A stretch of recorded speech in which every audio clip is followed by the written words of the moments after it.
Kings of Leon, California Waiting.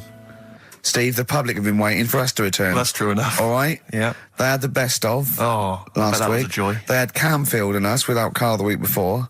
But it's been a while since we've all been together.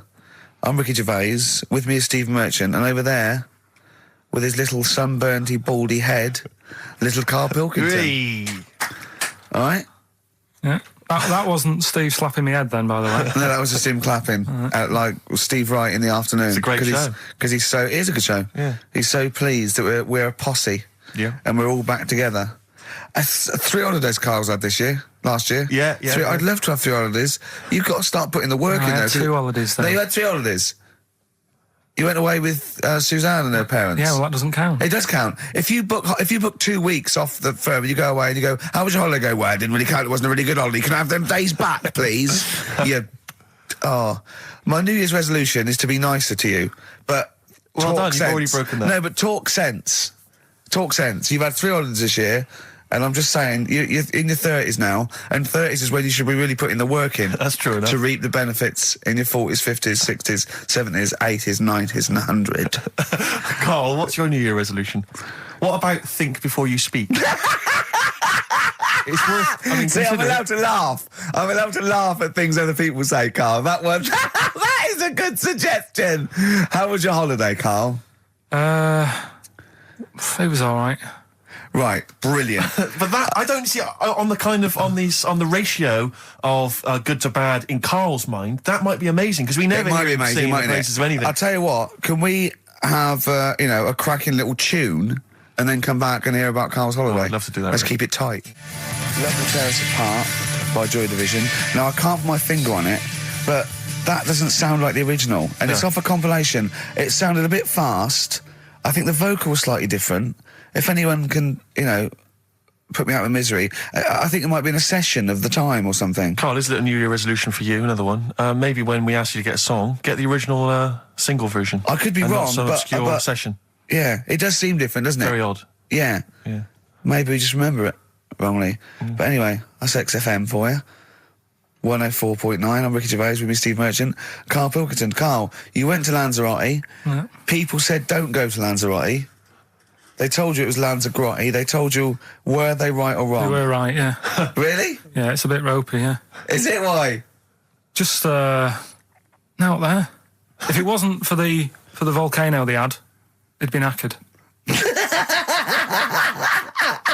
That's their big draw, is it? That's it, basically. That's all they've got going for them. When you landed, was it really hot? Were you quite excited? You were thinking this is okay? It was warm. It's, we can't complain about the weather. The weather was all right. Sure. You know what I mean? That's what I went for, but it'd be nice if there just was something else. Yeah. What did you do all day then? Did you read your ritual book? No, I didn't read that. I read that book. Do you know the book that I bought and all the chapters were messed up?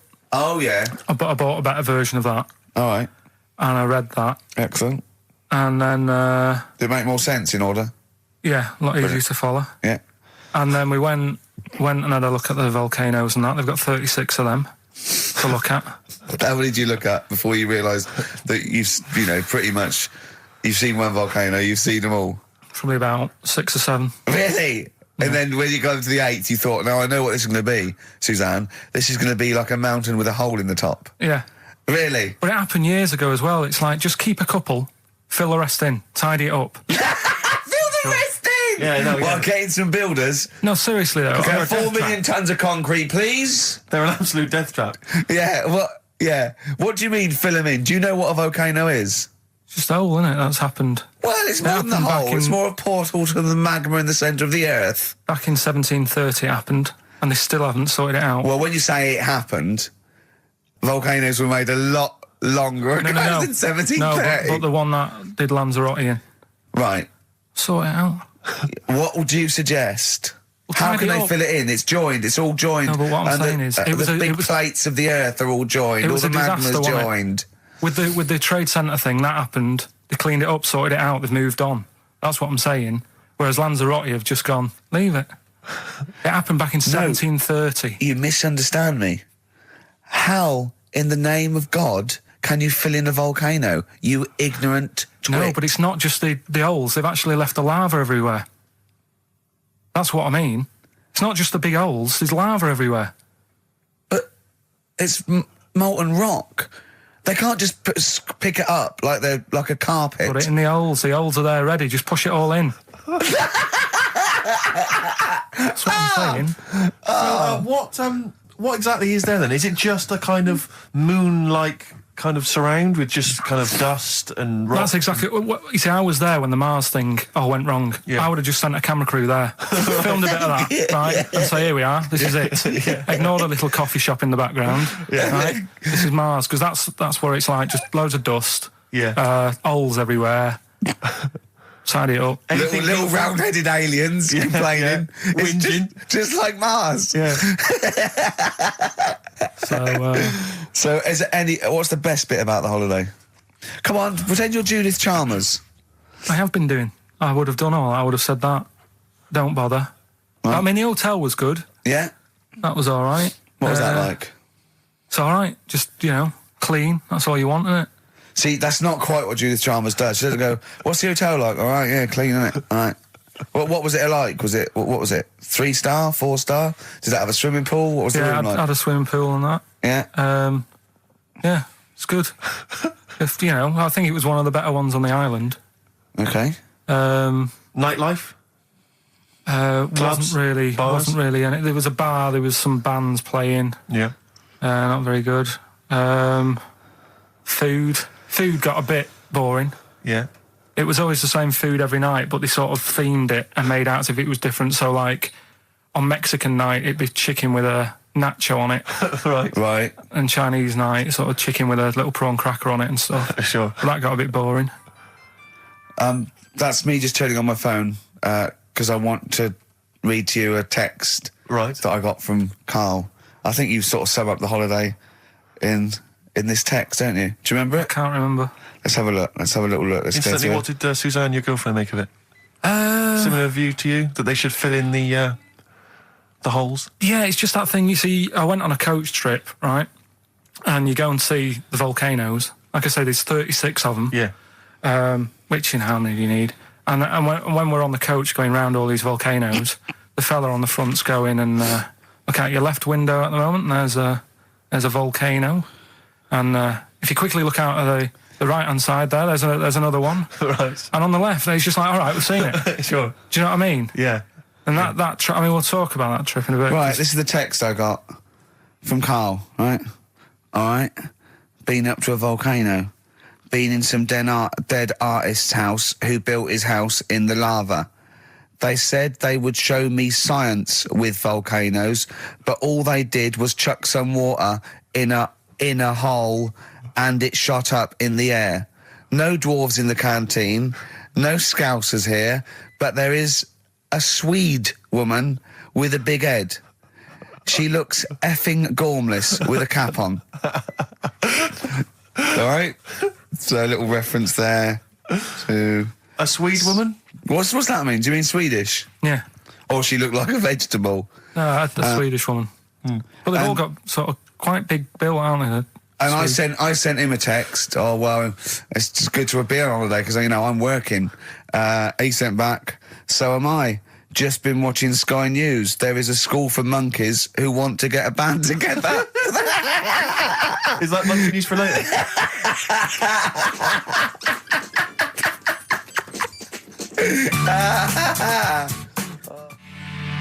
Oh My Corazon by Tim Burgess. I can't get enough of that. I love that chorus. On XFM 104.9. Ricky Gervais, Steve Merchant and little Karl Pilkington. But it was a nice holiday. Yeah, it's all right. It's just, I went there to relax and that. Exactly. Did a little bit of that. Trying to think of some new, features and stuff. Sure, always working. 3 holidays a year, Jesus. Oh, well, not really 3, not 2. It's all one big sort of like work thing to me and Steve. 2 holidays, isn't it? Work hard, you need the holidays. So, yeah, the things that annoyed me was like, you get bored sat around the pool after a couple of days. I'd read my book. Yeah. There wasn't much going on the... Not even any crabs to throw sand at, was there? No crabs or anything. They wouldn't bother with Lanzarote, right? So decided to go on a little trip. That's when I saw the volcanoes and that, 36 of them. So we go on the trip, And the thing that annoys me, it does happen every holiday that you go on. If you go on a sort of package thing, they have these trips, right? And you pay about 40 odd quid, and they give you some wine, so it make it feel like you're getting your money's worth. But how many of these trips have you been on then? Loads. Probably about 12. More holidays than I've had. Go on. So anyway, so you're on the coach, right? And they take you for the Volcanoes. They took us in the middle of nowhere. Yeah. Right. There's nothing else round there. Sure. It's like I say, it's like Mars, but with holes in the ground. Yeah. Right. And they sort of drop you off, and they go, right, everybody, see you back here in an hour. There's loads of volcanoes for you to look at, and a coffee shop over there. And you know for a fact, right, you don't need an hour there. You could just say, well, just keep the engine running, because I'll have a look in this hole, we'll get back on, give us 5 minutes. Don't need an hour. Absolutely. Yeah. But you know that they've got something going. It's a backhander, definitely. What, with the coffee shop? Definitely, yeah. They go there. And they get everyone to have an ice cream and a coffee, and they sit down, have a fag, talking to the bloke. Yeah, and it's like, cousin. Yeah. How much was the coffee? Was it probably about €3 euros? So I think it was $3.50. Sure. Yeah, which is, I don't know, what, that's about £2.5. Yeah, they've stitched you up. Well, I remember we were on as a family trip to France once. We went to Paris. We got a coach coming back from Paris to one of the ferries, one of the ports, Calais or wherever it was. Coach trip. It was quite a long coach trip. And at one point we were thinking, we're on the motorway, this is fine, we're making good progress. Suddenly we came off the motorway. We must have gone like 40 minutes out of our way, end up in this street, completely empty, little French town. And it's pulled up outside this, what appears to be a restaurant. And a guy jumps on, dressed like a Butlins red coat. He's French, but he's putting on a kind of English accent. He goes, hello, thank you very much, top of the morning, good morning, hello. Come in, we've got food, drink, go upstairs, we've got rooms if you want to have a rest, or play around. No, it's up to you. And we all had to funnel off this thing into this restaurant, and this one family went, well, we don't want to go in the restaurant. We brought sandwiches, we just want to get to the port, we're not interested. And they said, well, you've got to come in the restaurant. And well, we don't want to come in the restaurant. So the guy said, well, I'll have to lock you in the coach. So this family were locked in the coach while we all traipsed off in, and I could just look, but I looked back and just saw this little kid with his face pressed up against the glass. Take me with you. I want to go in the restaurant. They were just stuck in there. Absolutely livid, as you would be. But that's definitely a backhander. But we went inside, and it was extraordinary, because initially you had to pass through a souvenir shop to get into the restaurant. Perfect. And it was catered entirely to English tourists. So there was like pictures of the Queen and Prince Charles on the wall. It was done out in a kind of mock Tudor style. It's absolutely extraordinary. I mean, it was so bizarre because it was so out of the way. Did that come before the coach sort of scam, or did the coach guy, he knows it, is it a brother of his? I don't know how those things come about. But is is that going on in this country? Yeah, with French and German tourists? Yeah, I'm sure it is. Is it? Yeah, they say, I'm sure people say, look, if you bring 30 people to this restaurant, I'll see you all right. It would, wouldn't it? If, you got your favourites. Because you don't have to, the coach driver's pretty much God on those things, because those people don't know where they're going anyway. Yeah, but at least here, there's other stuff around. You don't really get that in the middle of nowhere situation in this country. Well, not really. Not if you're going from London to Manchester. You could stop off anywhere. They don't know where they are. There's places with nothing to do or see. It's that those attractions. There's loads of it in America, but there's a few here, like Sheep World, and you go out to Gloucester, and there's a town. It's got the biggest cotton reel in the world, and that's it. There's a tourist shop, a big cotton reel, and some bloke at the gate going, it's £1 to see it.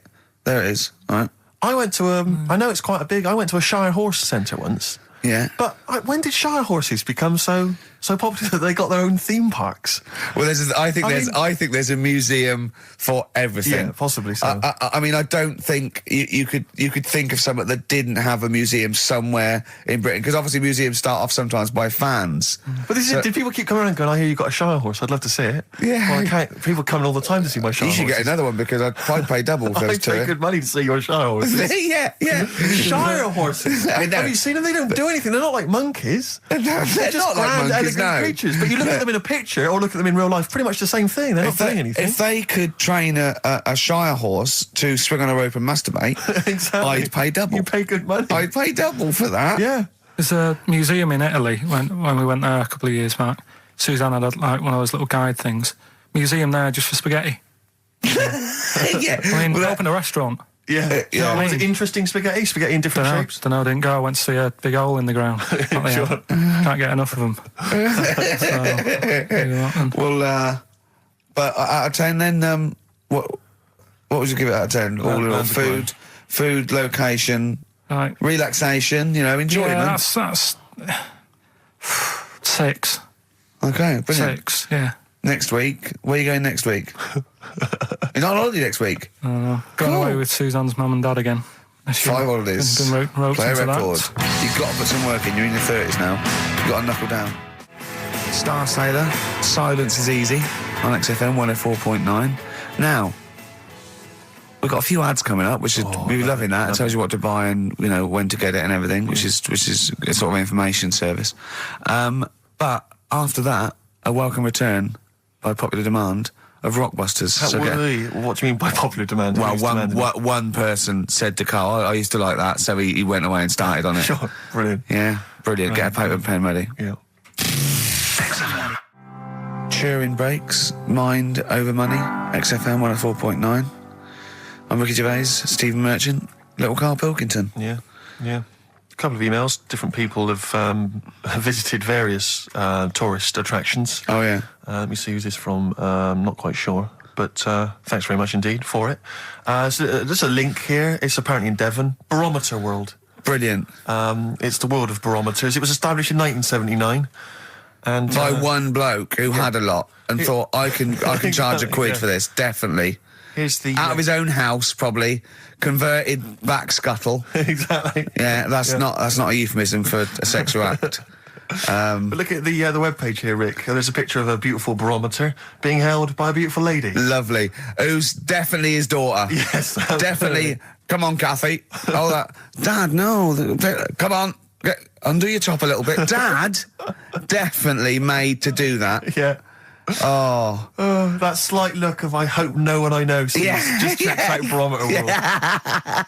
Barometer World. Yeah, that's available. If you want to check that out, www.barometerworld.com. That's Now, all the... barometers, do they work? They're to do with checking, is it the air pressure? Well, everything. But I think that's what it's based on, isn't it? Sort of low and high pressure, so it's going to rain, it's not going to rain. Yeah. Or going to be windy, but I wonder how accurate they are. I think in the days before satellite sort of weather surveillance systems, probably essential. Yeah. Nowadays... As essential as hanging some seaweed out by the back door? Probably. I think it's probably similar. I think it's the same one as holding a needle and thread over a pregnant woman. If it goes clockwise, it'd be a boy. Yeah. Yeah. The thing about a barometer is how far into the future can it predict? Exactly. How do you know? If it's a case of you may as well stick your head out the window to see if it's raining. Exactly. This barometer goes, oh, it's going to be windy and rainy. When? The barometer goes, soonish. Yeah. So I can't say, but it will, well, within the 7 days. I don't want to be specific because you'll have me. Yeah. You'll Yeah, I don't want to, but I mean, I'm just a barometer. I'm not really a weather person. Analyse the information. Yeah, brilliant. What's in there what's happening? In there, what chemicals are being affected? How does it work? I no don't idea. know. I assume it's probably something. Wait a minute, let me email Barometer World. What could it be? It could be quite interesting. It could be mercury that's based on a sort of temperature. It goes up with. Oh no, but it's not temperature, is it, barometer? It's pressure. So it's probably just very fine. It's like a fine, very, very fine needle, isn't it? This is almost as embarrassing as last time we were on. We couldn't figure out what the name of the leader of China was. Was it the King of China? The Prince of China? Oh, this is where we were trying to imagine what it'd be like if all the Chinese people at once jumped up and down and made a big tidal wave. Tidal wave. But if you do know what the name of the leader of China is, we don't mean the name of the particular person in charge, but if it's a king of China, the emperor of China, the chancellor of China, the prime minister of China, didn't it? That was Japan. Yeah, this is it. I don't know what's the big guy in charge. Is he still the chairman? I know Chairman Mao was important. I think he was just the chairman. I think he just governed all the big meetings. Yeah, I don't know. He just kept the minutes. Head Chinaman? Head Chinaman. The major Chinaman. The top Chinaman. Number one Chinaman. Do you know what? We're going to be honest here. We know so little about China. It's true. We know so little about China. Yeah. It's embarrassing. But if you've got any interesting facts about China, then email in ricky.gervais@xfm.co.uk. Also, I imagine the email address to use if you're going to take part in this week's Rockbusters. I did read an interesting fact. I'm doing a show called Politics, and I was researching, and there's a thing about you went sweatshops. Yeah, no. Sweatshops, like Nike. There's these facts, right? And these people get, like, you know, a few cents an hour, and the CEO, I forget his name, for a Chinese woman to earn his 5.2 billion, she'd have to work 8 hours a day, 7 days a week for 10,000 years. But Steve, they don't. They don't. They obviously don't want to. Exactly. They don't want to. They don't want to. Lazy, Rick. Ian Jury and the Blockheads, hit me with your rhythm stick. Rick, are you likely to be going to Cumbria on your stand-up tour? Almost certainly not. Why? Well, it's just because you might want to visit the Cumberland Pencil Museum. That's the journey through the history of pencil making. I do like pencils. Really? Yeah, I just used one then. That's what you mean. So, do you have any idea how that was made? No, was it? Let me email them. Now, Chinese people. Oh, incidentally, it's the premiere of China. The premiere. Premiere. Oh, right, yeah. Oh, yeah. Sure. Yeah, I remember now. Yeah. Well, when you were away, Karl, we worked out if it's 1 in 10 people are sort of like gay in some way, with 1 billion Chinese people, there's 100,000 little gay lesbian Chinese fellas of some sort. What do you think of that? What do you mean? Well, I think so it's some sort of form of gayosity, whatever it's called, is sort of like 1 in 10, right? 1 in 10 people are gay, apparently. Right. That does seem a bit high, though, doesn't it? I thought it was lower than that. What? You mean more than that? Yeah. I don't think so. I think that's of any sort of nature, anything. But what time did they do the survey on the streets as well?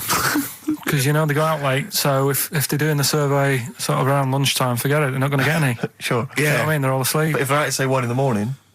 Well... It's going to be higher, isn't it? Yeah. Well, the thing is, you know Carl's favourite song, The Killing of Georgie? A little fella and a little gay fella goes out and he gets beaten up and that. Karl went, yeah, but would it have happened if he'd have been going out at a decent time? True. But clearly in the lyric it says Georgie left the theatre before the final curtain fell. Yeah. Now, theatre's finished about 10:30. Yeah. So even giving him half hour, I reckon it was only about 11 o'clock. So you're talking rubbish there.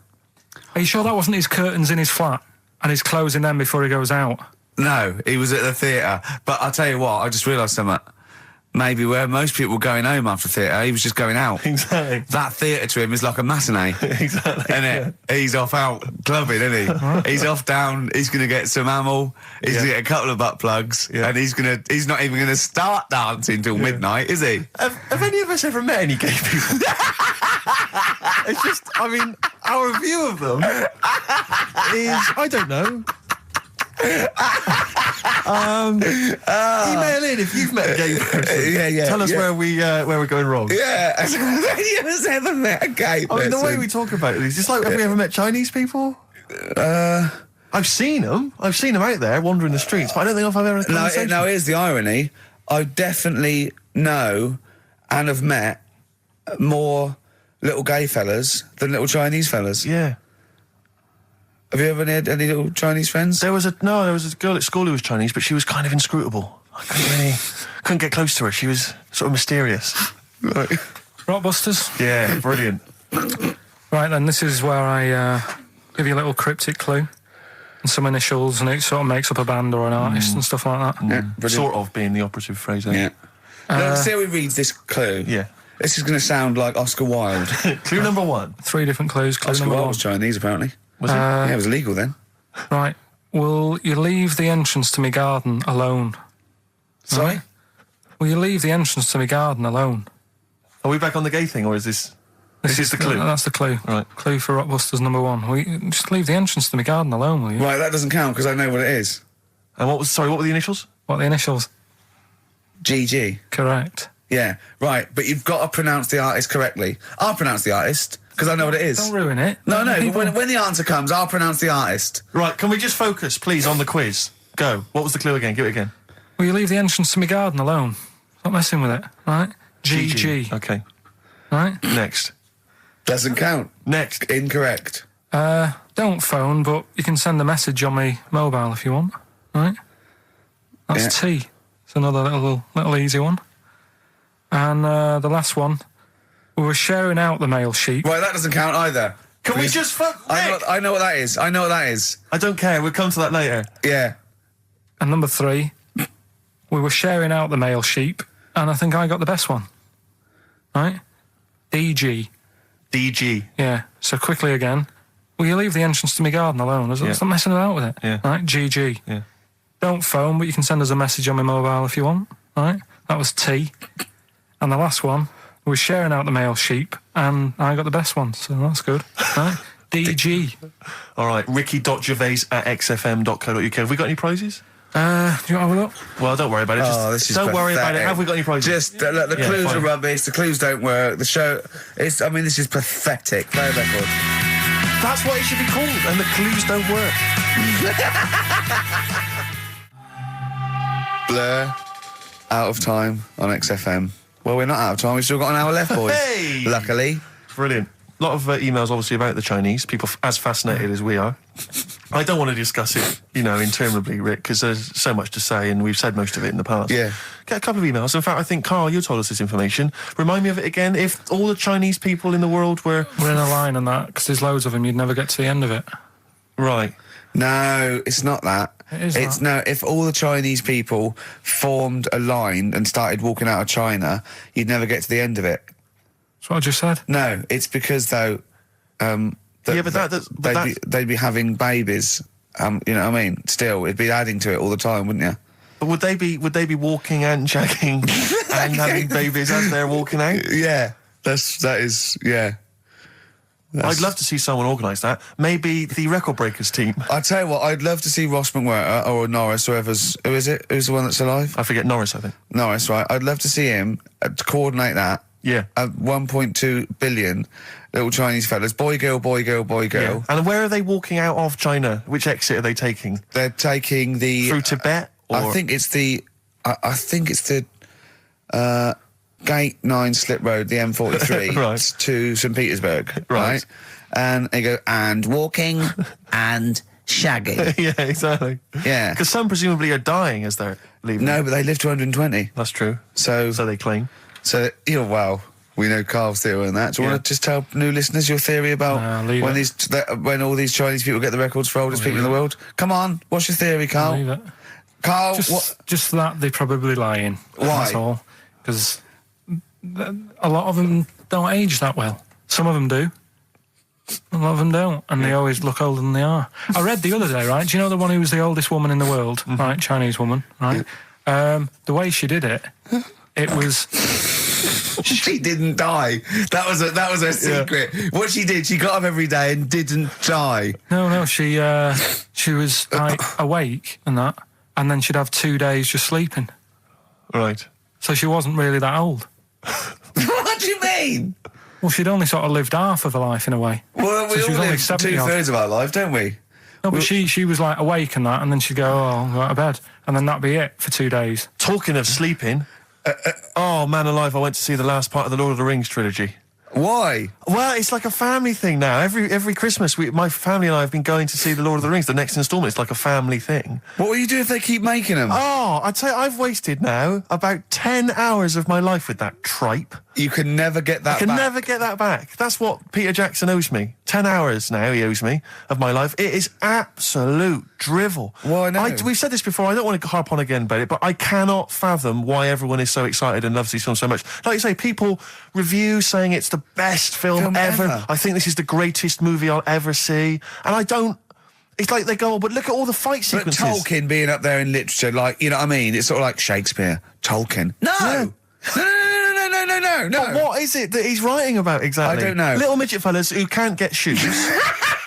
I mean, I've got big feet. I've got size 14. I can get shoes. Oh, God. Send off from mail order. I know, it's like Harry Potter taken seriously. Yeah. But I know who's watching it. It's like these people who are watching it are obviously nerds, people who live in Forbidden Planet. They love it. They can't believe their luck. But that's the core audience, but it's obviously bigger than that. But then it's also people who can think they have a go, like menopausal women thinking, well, I'll write a book then. Glomplin came into the cave. Exactly. Right? And they're sort of like 13-year-old sons who've never shown interest in anything except glue now writes Orc Yeah, exactly. on his exercise book, and so they're loving it. It's like, it's sort of uniting, bringing people together. But at the end, right, I mean, it's taken them now like 9 hours to get from one part of Middle Earth to the end, to the other end, so they can destroy the ring, the evil ring. Did they do a line? Was it? I don't know what they... Like those little Chinese fellas. And it's taken them 9 hours of their time and my life as well to get there.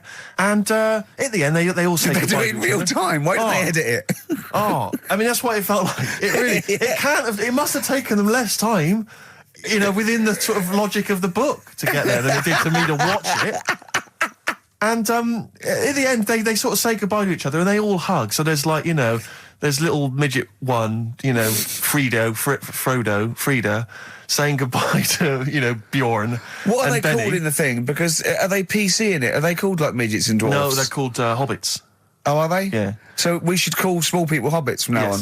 That's what they are, just to make it kind of topical, and they'll like that as well. Give them sort of, you know. So if you make see it a little, bit on the interesting. way home, if you saw a little Midget fella. 4 foot midget fella, just say, excuse me, hobbit. Yeah. Okay, that's Call fine him then. Frodo. Right, Frodo. He'd like it. He'd love it because everyone loves the Lord of the Rings. They love it. No, everyone loves the Lord of the Rings, In yeah. the end, if you ever get to the end, they all hug each other. They say, well, basically Frodo has to say goodbye to all his other little fellas, and so he's hugging them. I don't know how many of them there are, and he's hugging them, right? And it is the most interminable thing I've ever seen. It's like the music's playing. They look into each other's eyes. He hugs them. He hugs. They pull back. They look at each other again. That's like, we'll never see each other again. Then he hugs the next one, and I was just screaming. I was thinking, hug, just one big group hug. Yeah. Then we can get out of Like it. an American football team. Exactly. Just go, And they chew off. knock Not heads. each individual one. I mean, it's Oh. dragging on and God. on and on. And apparently on the DVD, there's like an extra sort of 20 minutes of extra footage of scenes he's cut out. Who's watching this tripe? Who cares? I don't know. I genuinely, Have we lost some of our popularity by slagging off Lord of the Rings? I don't care. Screw them. If you love it, if you can't live without Lord of the Rings, screw you. I don't want you as a listener. I can't fathom it. Really, Rick, it's not like I'm trying to be wayward or controversial. I can't get my head around the popularity. But doesn't Harry Potter annoy you as well, though? Yeah, but at least it's kind of over in an hour and a half. Is it? I haven't seen it. And I went to the toilet 3 times during the course of the film. Really? It's unbelievable. The woman sat next to me. Sexy stuff in it, was there? Some of those little pixies with the pointed ears. It just took me back to, Mr. Spock. Oh, all those glorious days. But dear. it really is just. I mean, have you seen any of them? You've not bothered. I've seen one, and it was long, and I thought it was nicely filmed, and I thought, well, okay, I'll just get through it. I even think, it was just a list of, and here come the orcs. Exactly. Right, okay, we see the orcs now. Yeah. But it's like people go, look at the amazing fight sequences, the amazing immense battles. And it's true, he's got thousands of actors and stuff on horses, brilliant. But I'm not impressed by good time management. No. Well done, he's got all those people together, he's orchestrated it, well done. But it's got to be more interesting. My friend summed it up. He said the Lord of the Rings films, they're like the film equivalent of an Enya song. Yeah. And that to me is exactly right. Lots of billowing dresses, slow musical moments. That's good. People riding majestically on horses. Enya. Constantly riding majestically everywhere. Dido's taken over from Enya in that. Well, So possibly I've got a so. confession to make. Go on. I like that latest Dido song. I'll play a song. Let me just, I know. I thought I'd never. I don't Rick, know what's what to going on? say. Let me explain something to you about Dido. Oh, God. Biting Bottles, Richard Ashcroft on XFM. We've had an email which I suppose puts my hatred of Lord of the Rings into perspective. It says, yeah, you may have spent 10 hours of your life wasting your time with Lord of the Rings, but imagine how many hours of people's lives this show have wasted for our listeners. Yeah, that's true, So I yeah. suppose it does, balance. 2 it out. hours a week for a couple of years. We can never give that back to people. I know, it mounts up, doesn't it? Yeah. We should be doing some kind of community service for people, maybe popping around. Well, this is community service, isn't it? Because Karl, it makes his brain work a little bit, True. and it keeps him, from going on holiday, sort of for 2 hours a week, which is good. We spent New Year's Eve together, me and Karl. Oh, yeah. It was me and Jane, Karl and Suzanne. Her hair doesn't really look like Dave Hill. I must You didn't confess. see it when it was done, though. Yeah, she had the coat on that you bought her to say sorry, though, didn't she? Yeah. And Martin Freeman and his girlfriend Amanda, and Glyn, and we all went for a meal, and then we all went back to ours, and sort of saw in the new year and all that, and saw the fireworks. And then in the wee hours, when just the drinking seriously starts, we started playing parlour games. And do you know that game when you go round, started off like with pop bands or rock bands, you have to say a band, and then they have to come up with a band immediately that starts with the letter that your band ended with. Right. So Suede, E, Erasure. Do you know what I mean? Go round. And we did that, right? And then we had to change that because people were sort of using the same ones crop up. So I said, well, let's do Animals. We were doing Animals. And I gave Karl one. I think Karl panicked. You know, do it quite quick. I want to just test it on you. Okay. Is this bands? What is it? I said... Now, what did I say? So basically, I said an animal, and it ended with E. Okay, so I go skate. Eagle. There you go. Yeah, but hang on. I think I was the third person. Right. So think of another one. Hurry up. Eel. Yeah, I had that. Yeah, I did that one. All right. Right. Yeah, a lot of E's coming up. Elephant. Yeah. Do you know what Karl said? Go on. Ready? Yep. Egg.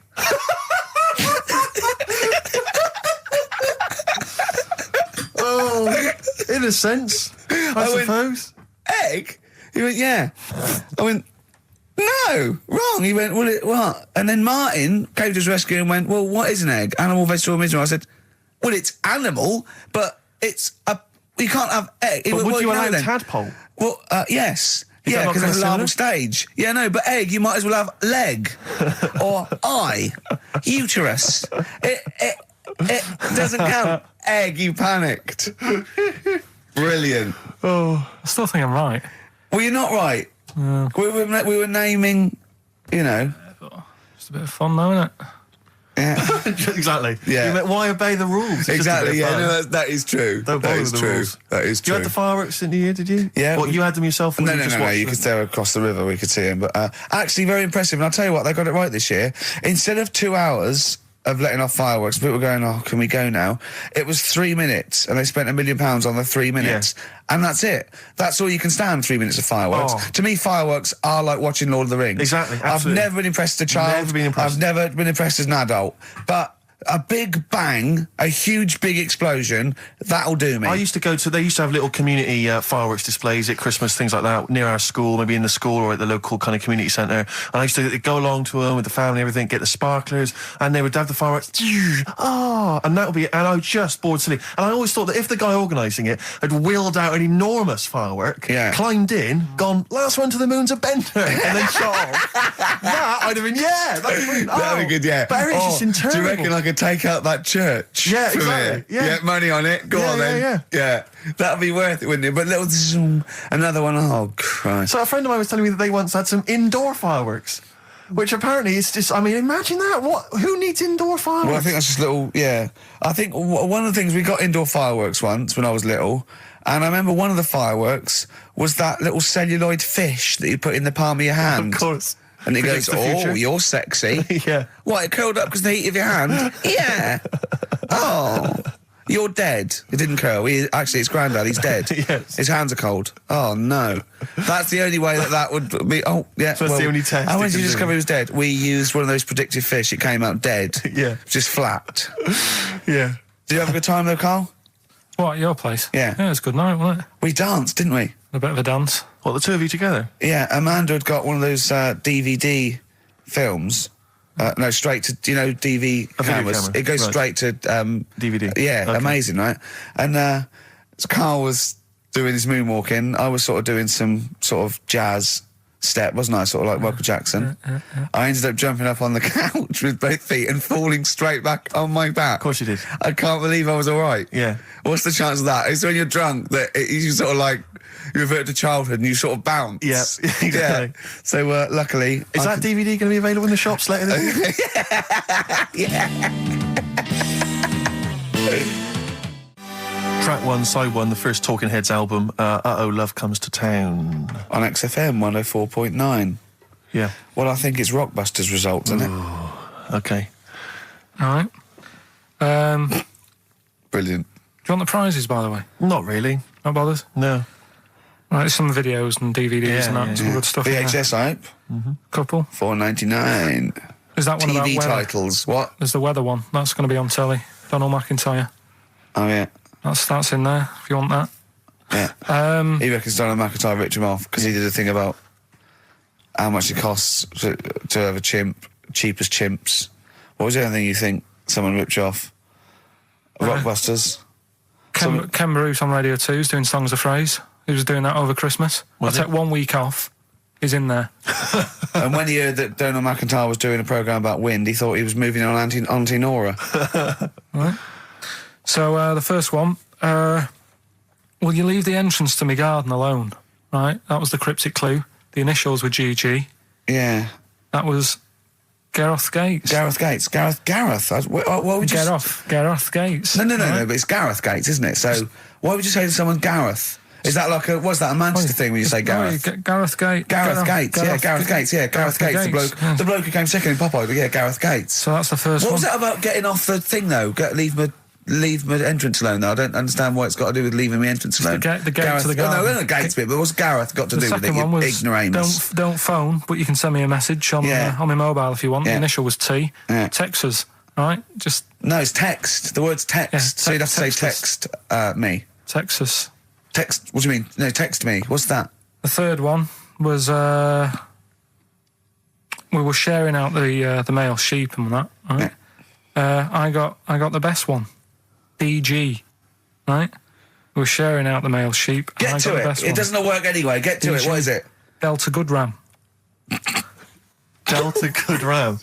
You were dealt a good ram. Delta Good Ram. All right. So who's the winner? We're going to give it to Stephen Gunning from Tooting. He's got all of those right. I don't know how, but well done to him, and he wins some crap in a jiffy bag. Literally. You too on XFM? Yeah. Snow Patrol and Run on XFM 104.9. Yeah, not bad at all. So everyone had a good Christmas though, yeah? Really? Carl, even though it was like a little bit Lanzagrotte, it was a nice Christmas. Yeah.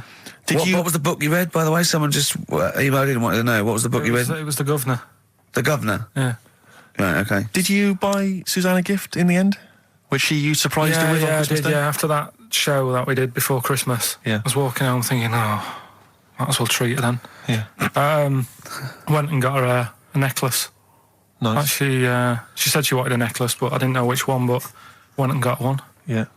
And she was happy with that. Yeah. That shut her up. yeah. But, yeah. And did she get you a gift back? She did get me something, yeah. See, we knew she would. Of course she would. Yeah, but the thing is, right, she got me a little Game Boy Advance to take on holiday because she knows I get bored. Lovely. Right? So that was good, but I was like, hang on a minute. I know how much I spent. Oh, and I know how much these are, right? But I was clever, though. When I got to the airport, I bought her to get me an extra, bought me an extra game for it. Yeah. Got the value. Of course. When you were growing up, did you wait to ask your mum for sweets right at the counter so the woman would embarrass her into getting you it? What, you mean just slip it in the basket? Well, no, just wait till there's some, a stranger watching before you ask for sweets. Mum, can I have a Kinder Egg? Did you sit in front of Suzanne when it got to Suzanne, can you get me something else? Because remember I spent more on that necklace than you did like Game Boy Advance. And the woman in Dixon's goes, oh, you better get him something else. And she goes, oh, bloody hell, all right then. Nah. She did well, though. You know what I mean? She's done well to keep you, hasn't she? Done well. Because you're such a find. You're quite a catch. Yeah, she must wake up every morning and go, ooh, I am the luckiest girl in the world. Well, she told you that the other night. What? She said the other night how good it is living with me. Oh, yeah. I said to Suzanne, it must be great, because I only see him 2 hours a week and I like to squeeze his little head. You can do that all day, every day. Does she ever squeeze your head? No. No? No. It's like that thing, though, isn't it? It's like when you work in a chocolate factory. You get sick of it, don't you? If it's there all the time. Yeah, she must think, well, I could squeeze that head any time I wanted. It's not worth it. I'll just, Yeah. What about your Christmas? My dad, I'm wondering if you're turning into my dad, because he bought my mum a bracelet. He won't mind me talking about this, because he said you'll probably talk about this on the radio, and you're right, Dad, I am talking about it. He bought my mum a little gold bracelet, lovely gift, you know, it was a lovely thing, and she opened it, she loved it, and everyone thought, what a great gift, lovely gift. He wouldn't stop talking about it. He wouldn't stop talking about the gift he bought. He kept on grabbing my mum's arm and showing it to people. Look at that. Look at the gleam on that. Steve, look at the shine on that. Look at the gleam there. Look at that. Gleam. And do you know what he said the great thing about that's pure gold. He went, it's an investment. That's an investment, there. It's gold, it's always worth something gold. I love that when people get a gift and it goes an investment. I love it. But what? Not only does it sort of take away any of the romanticism of it, but it was the way he constantly was talking about how great a gift it was. I haven't heard the word gleam for 30 years. Look at the gleam on that. The gleam. Look at that. Look at the sparkle on that. And look at that. It looks like rope. That's what he kept saying. It looks like rope. It looks like gold rope.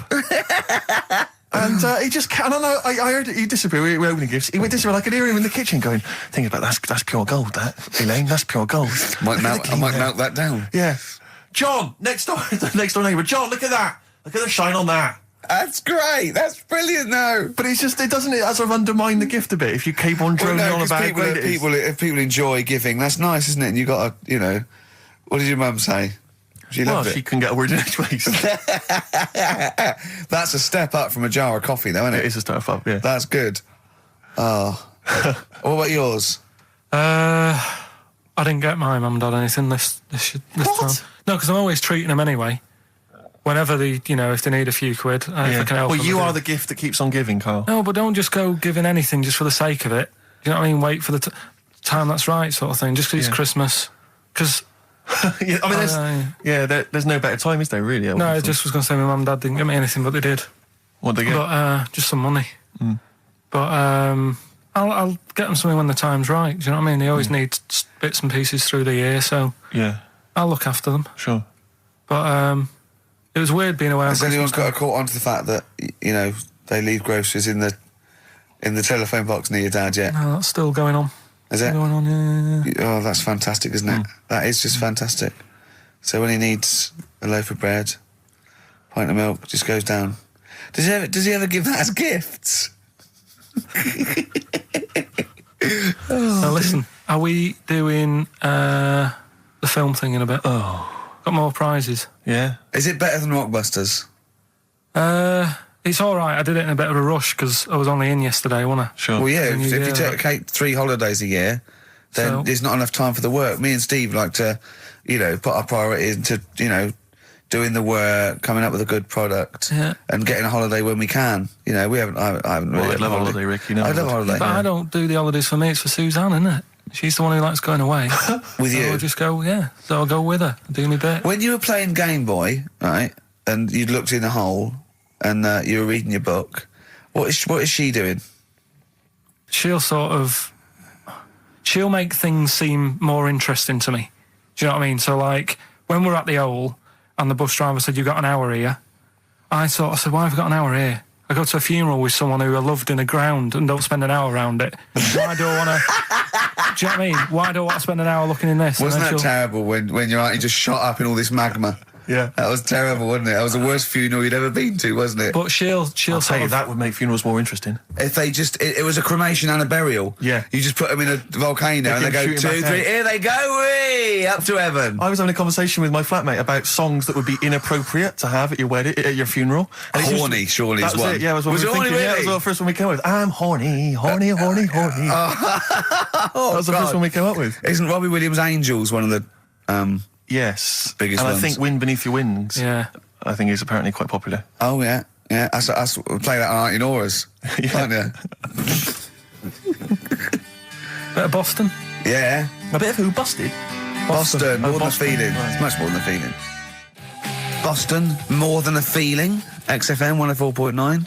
Well, another big moment here. We've had Rockbusters. Now we're going to have Carl's film quiz thing, isn't it? Yeah, it's a film quiz thing. I've done Planet of the Apes, right? Because one of the things we did in Lanzarote, went on this tour with sort of 3 northern blokes, and they didn't really know what they were talking about. Joking. You're joking. What? Northerners not knowing what they're talking about. You're having a laugh. No, they'd obviously sort of not had much luck here, right? And thought, let's go over to Lanzarote, buy some vans, right? Get people in it. We'll do a tour of the island. And whenever someone asked the question like, what year did the volcano happen? They go, we'll take you to the visitor centres. You can read about it there. So they never actually answered anything, right? So they were useless. But one of the things that they told us was that Planet of the Apes was filmed in Lanzarote. Right, okay. right? That makes sense. A bit of it. Well, does it? Does it make sense? Well, what do you All right, mean? well, maybe does it was, maybe it wasn't. Okay, anyway. No. I mean, if they wanted to show sort of an Aaron, sort of barren, sort of post-apocalyptic sort of subject, choose where you went on holiday. Yeah. Obviously. Yeah, but when we were there, well, he took us to this sort of beach, and I said, "Is this where they did it?" And he was like, "Yeah." I said, "What? Right there, yeah." And I watched it, and I couldn't see where I was. Yeah, you know that if you watch a film from 1968 and you've been to the same place, you're not going to feature. You're not going to see you in the back walking along the beach. It's a new one, new Planet of the Apes. Oh, the recent Planet of the Apes. Yeah, that's what they said. Yeah, right. So I thought I'd sort of. Now that sounds a little bit more far-fetched. I'd have thought that was probably a lot in Hollywood. Yeah. Well, anyway, is this the current Planet of the Apes or the old one you've done? Current Planet of the Apes. This is the recent one. All right, there'll be a question at the end of it, so listen on that. Is this entertaining to anyone, this? I mean, just take the last 4 minutes of conversation. But seriously, Rick, who cares? I don't. Do you? No. I don't. DVD's selling well. Exactly, what do I care? All right, go on then. All right, so Planet of the Apes, question at the end of it, listen and win some stuff, all right? Hey, where am I? What is this place? Hang on a minute, I'll have a look.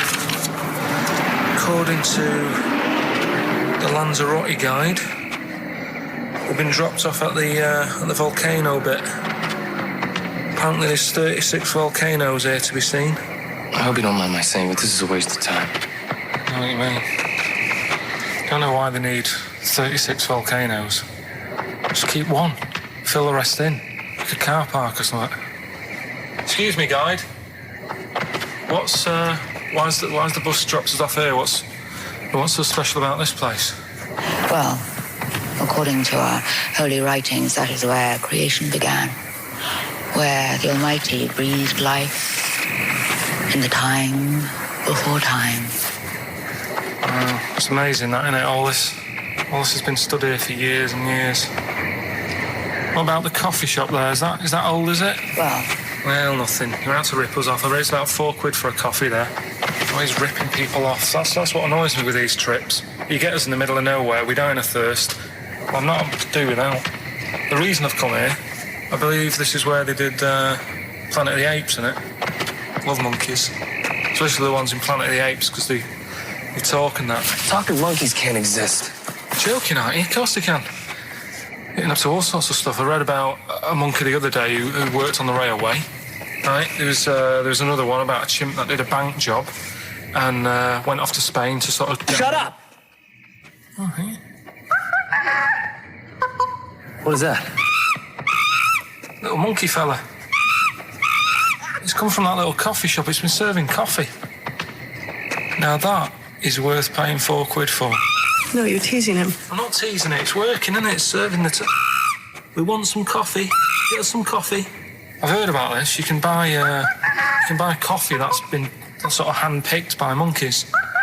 It's like Coffee Mate, except it's more sort of coffee primate. Yeah? Hello, little fella. We want coffee. What do you mean, we? You're gonna have a coffee, aren't you? What else are you gonna do? Go and look at another 35 volcanoes? I'm staying here. I'm having a monkey coffee. It's brilliant. You find this amusing? Jesus, it's a talking monkey. Right, mate. Have a couple of coffees. Don't start now. We're off duty.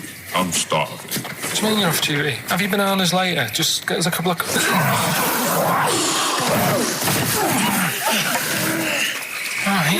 I understand that you're tired and you've probably been on your hands all day. Just forget the coffee. You go and get some lunch. After you've got some coach, you lazy ass. You damn human!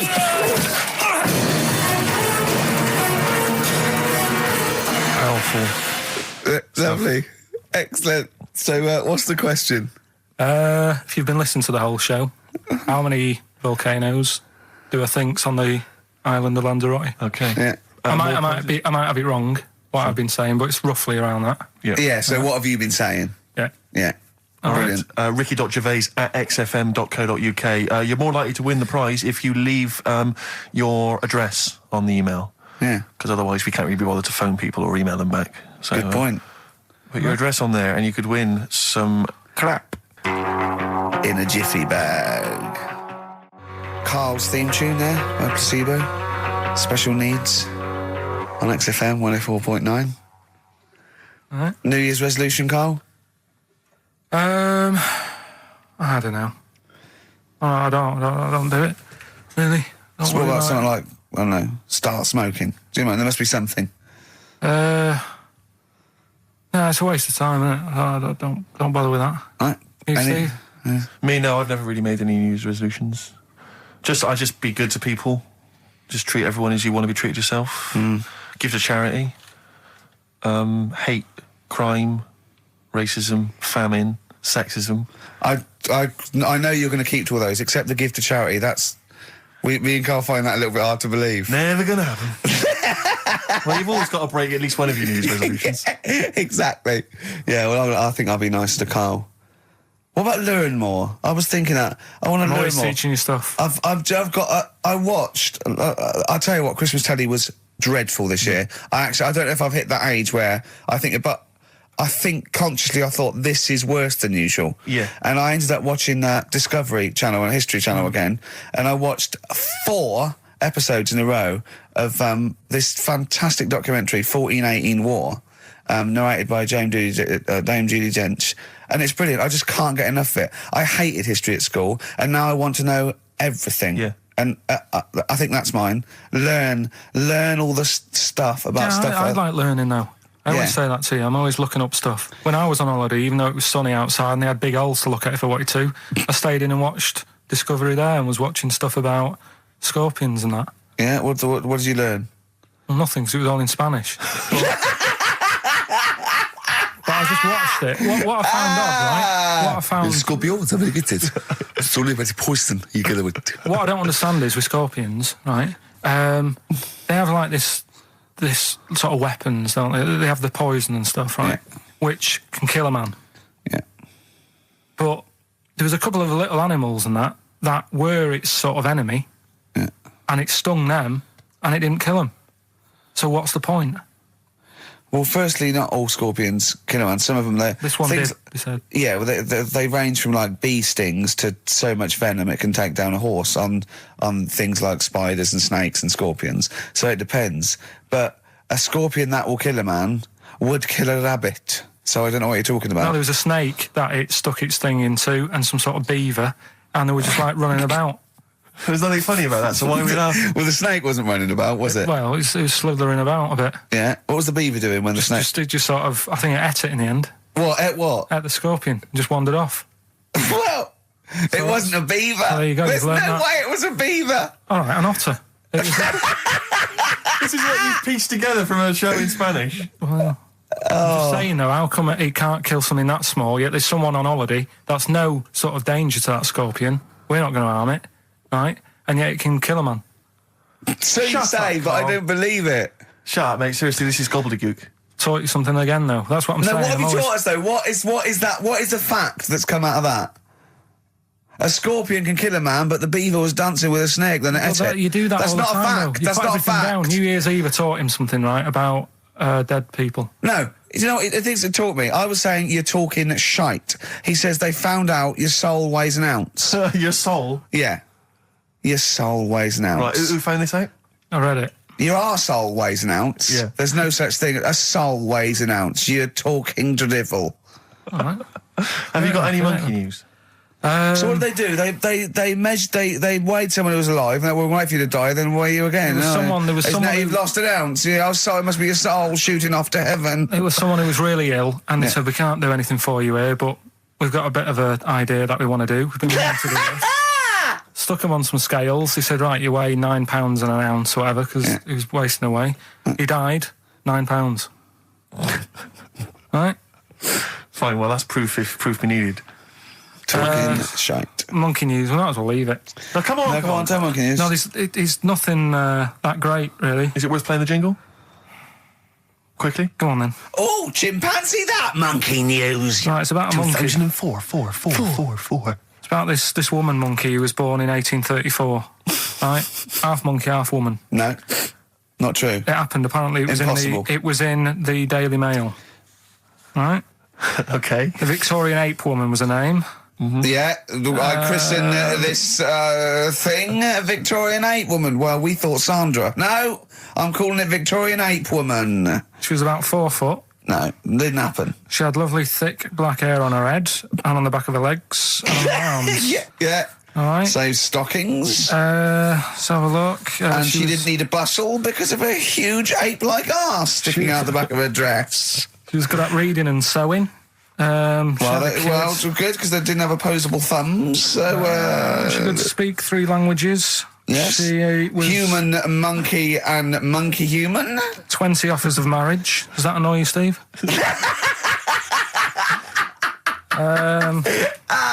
Absolute twaddle. All right, well, that's more rubbish than your soul weighing an ounce. Let's leave a Victorian monkey woman. Leave it there, then. See you next week with some more twaddle. I was worried we wouldn't have the old magic in 2004, but we're still talking shit. Merry New Year. So we look into animals that we get rid of. I've spoken to someone about snails. I've spoken to someone about jellyfish and that. And looking at cockroaches today. She's an expert. She's just not just some random person. No, she works in a museum, a good museum. I said I'd give it a plug. It's the one near Knightsbridge. It's got dinosaurs and that in it. It's worth seeing. Natural History Museum. Yeah. So, it's not sure. He's not sure. This is what happened.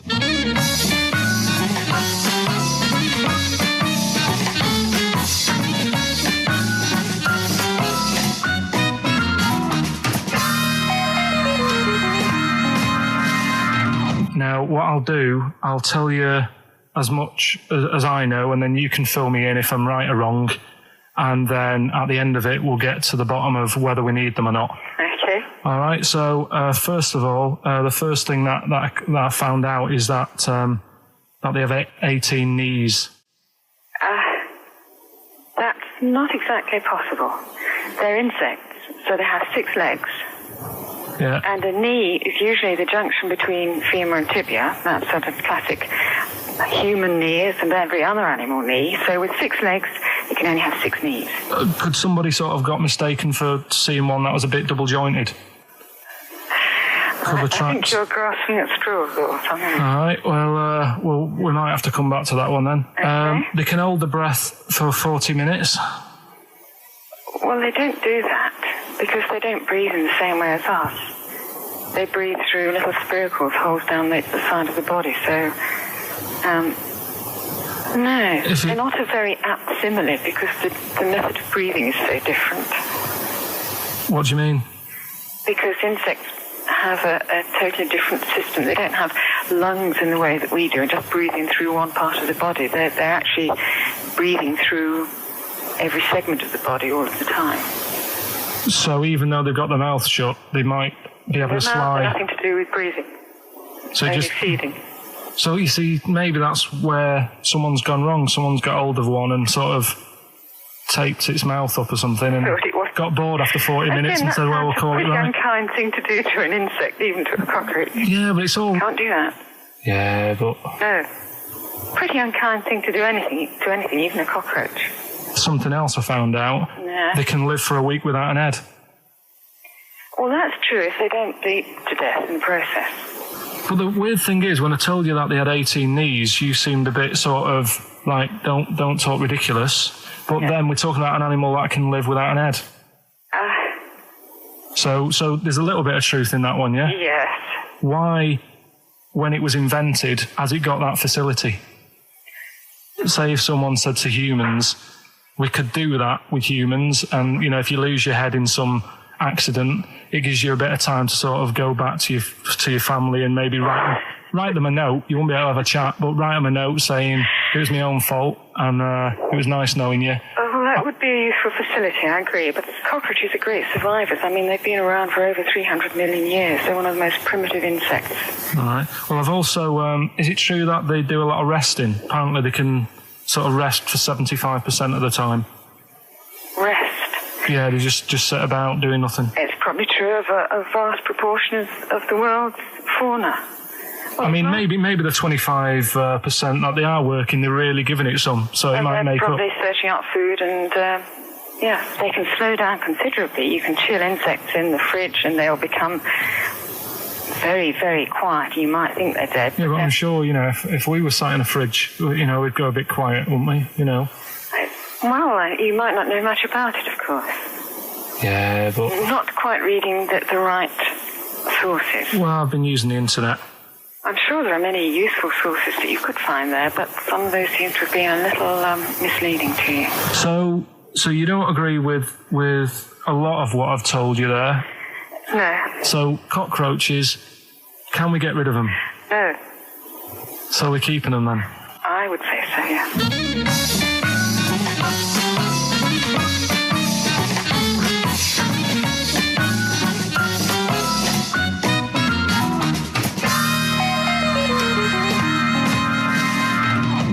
I think we should get her on more often because she sounds like she'd be a bit of an ally, really. Because she knew immediately that you were talking nonsense. She even said, I think you should be more concerned about your sources, which I've been trying to tell you for a year, right? The fact, I mean 18 knees, where did you get that from? It was on the internet. They can hold their breath for 40 minutes. I don't know what you read and take on. Mad world, don't it?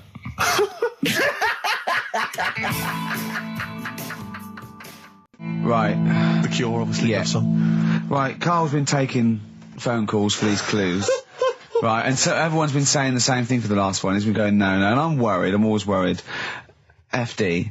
I just overheard him on a call. They're going, what have I been saying? Oh, no, it's FP. Dickhead. Right, give me the clues out. It's a rollover. Right, tell people. We're really sorry to anyone who would have got that right. Okay, right, do the clues quickly. Tell them it'll be a rollover, so we have to do 3 new ones. Do you not write these down, You're such I don't write the answers down in case Ricky looks over the thing and sees the answer. Why would I cheat? I'd rather you do something right with your life. Right, well, the clues were I've got 3 other jumpers like this one. Yeah. That was FT. Yeah. You got that. 4 tops. Yeah, that's all right. Good, well done. That bunch of people can't make up their minds if they want to sit in the sun or not. That was C. They were getting that. That was charlatans. Charlatan, right? A bunch of them charlatans, right? What do you mean? What's Charlie? No. It's like, shall I go out? Shall we? Charlatans. They got it, right? Where I went wrong with this one, the Jamaican fella, he had to have some aspirin. Why? It's my fault, I'm not cutting, there's no point passing the book or anything. I said FD. A lot of people were saying, Fred Durst, like forehead hurts, which is a good one. Yeah, which would have been as good as any of yours. But I made an error, so we'll roll it over. No. What is the answer? What is the answer? Jamaican fella what? Add some aspirin, why do that? What's the thing? FP, it was Frida Payne. Frida Payne. Frida Payne. Frida Payne. Frida Payne. That's awful. Carl, you've got to write these down next week. This is I'm right. sorry, You're the producer. I know, but I've had a busy week, haven't I? That's not an excuse. That isn't an excuse. Our excuse is we don't care. Yeah. You do put care. the work in and then make a mistake. Yeah. It's better not to try than try your hardest and be rubbish. Do you see what the point? We don't care. But you've got standards. Yeah, and you're not meeting them. Think of that. You're not even reaching your standards. God. Right, well, that's that, I guess. Well, the prizes will be giving those away next week. Again. Just completely... Song for the ladies to end the show with. It's from Nick Cave's new album, Nocturama. This is a track called He Wants You. Back next week. Remember, Frida Payne. I had some exciting news this week, Carl. You'll be pleased to find out. I'm worried that you might get a little bit jealous because it's obviously going to impact on your world quite strongly. Because I know you think you'd like things to be quite samey. You like the status quo to be maintained. You like the fact that in the past, we've had some crosswords. Because I remember. What did you think of me when I first walked in? When I first came in on the first day of XFM? I don't know why you're making a big deal out of it, because I'm just being honest, though. I'm just being honest about a lot of people who see you for the first time sort of go, well, he's a bit weird. I don't understand, Steve, that you brought it up, and then you're again. But I'm sure that wasn't what he said before. No, did he say before? Yeah, well, he was a bit weird. Yeah, well, he looked at you, and I knew. I could see by the look on his face. You know when you know your kid, and your kid's sort of scared of something, and they go, "Why's your kid?" He goes, "Oh, he doesn't like pigeons or spiders." Right. It was like that when I saw Karl, and I brought you in. And I went, "What do you think of that, Karl?" I could see the look on his face that he was disturbed. Sure. And then, as he said, you get used to it, don't you? Yeah, you get used to it. And you have changed a little bit. Your hair's a bit smarter now, and you got some nicer glasses and that, I think. Or I might have just got used to it. Whoa, don't bring it up, Steve. Don't look at me like that. So you say that you think some other people in the office thought the same? Do you know that for sure? Karl. Did you discuss it? Karl. Yeah, I think they do, yeah. Okay, leave it there then. But not just in the office, as you walk through the building. Oh, it's worse than you ever thought. Well, no, it's not worse than I ever thought, because as you well know, Ricky Gervais, what did I do on Thursday morning? Oh, is this the thing... For those that perhaps are not of the female persuasion listening, there's a magazine. Apparently it sells quite well. It's one of the sort of female, kind of issues magazines. I think it's called Company Magazine. It's like your sort of, I guess it's a bit like your Moore or your Vanity Fair or whatever. Anyway, they run every year the 50 most eligible bachelors in Great Britain section. Ding dong, hello. Who's in there this year? In the 50, in the top 50 of the entire country. And then they vote, and they put them in order and see who's the most eligible bachelor. But that's 50 people, right? It always annoys me slightly because bachelor, it kind of seems like a more sophisticated word for loser.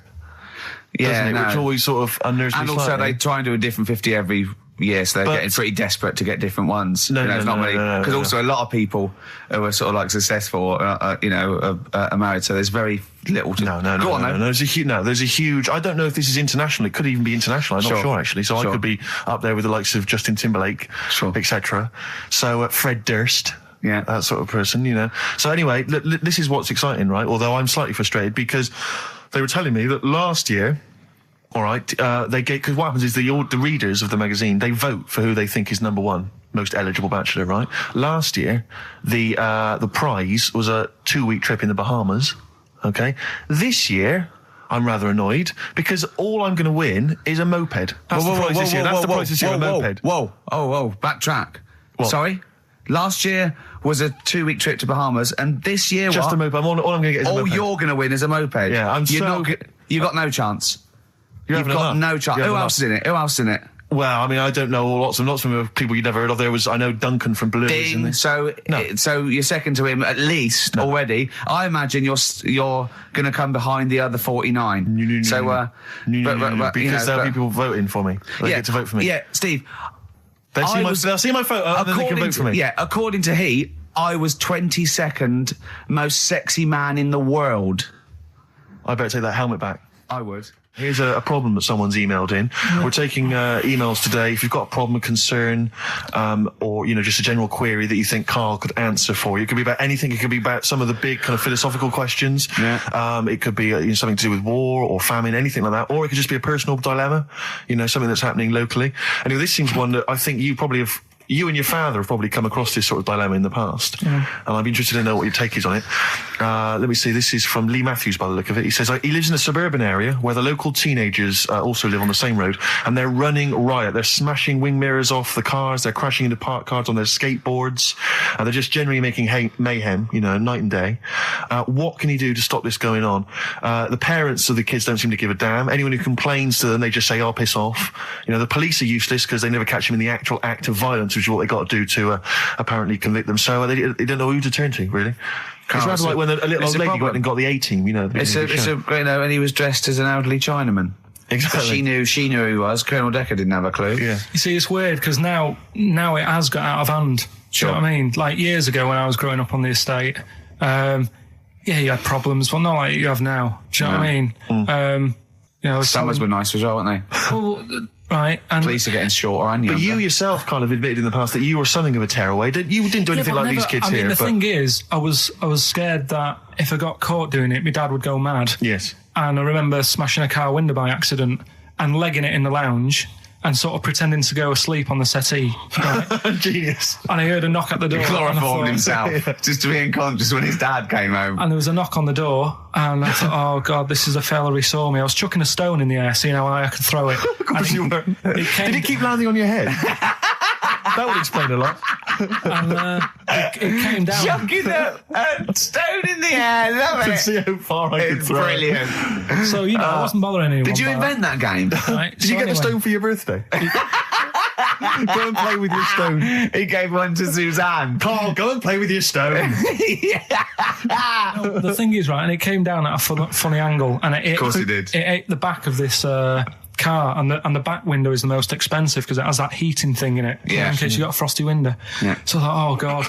So I legged it in, got on the settee, went to sleep, knocked at the door. Genius. It's a brilliant plan. It's a brilliant plan. I couldn't be guilty. I'm asleep. So I love the idea. So the thing is, our lounge used to sort of you could see in from the door, right? So this family who saw me do it saw me asleep on the settee, and my mum said, "Go and get the door." And I sort of went, "What?" As if I'd been asleep. Yeah. I went to the door, like rubbing my eyes, and the fella said, "What did you run off for? I saw you." I was like, "Oh no." And I didn't see my dad. I went out. It was when he was working sort of evenings. So I went out so I didn't have to see my dad.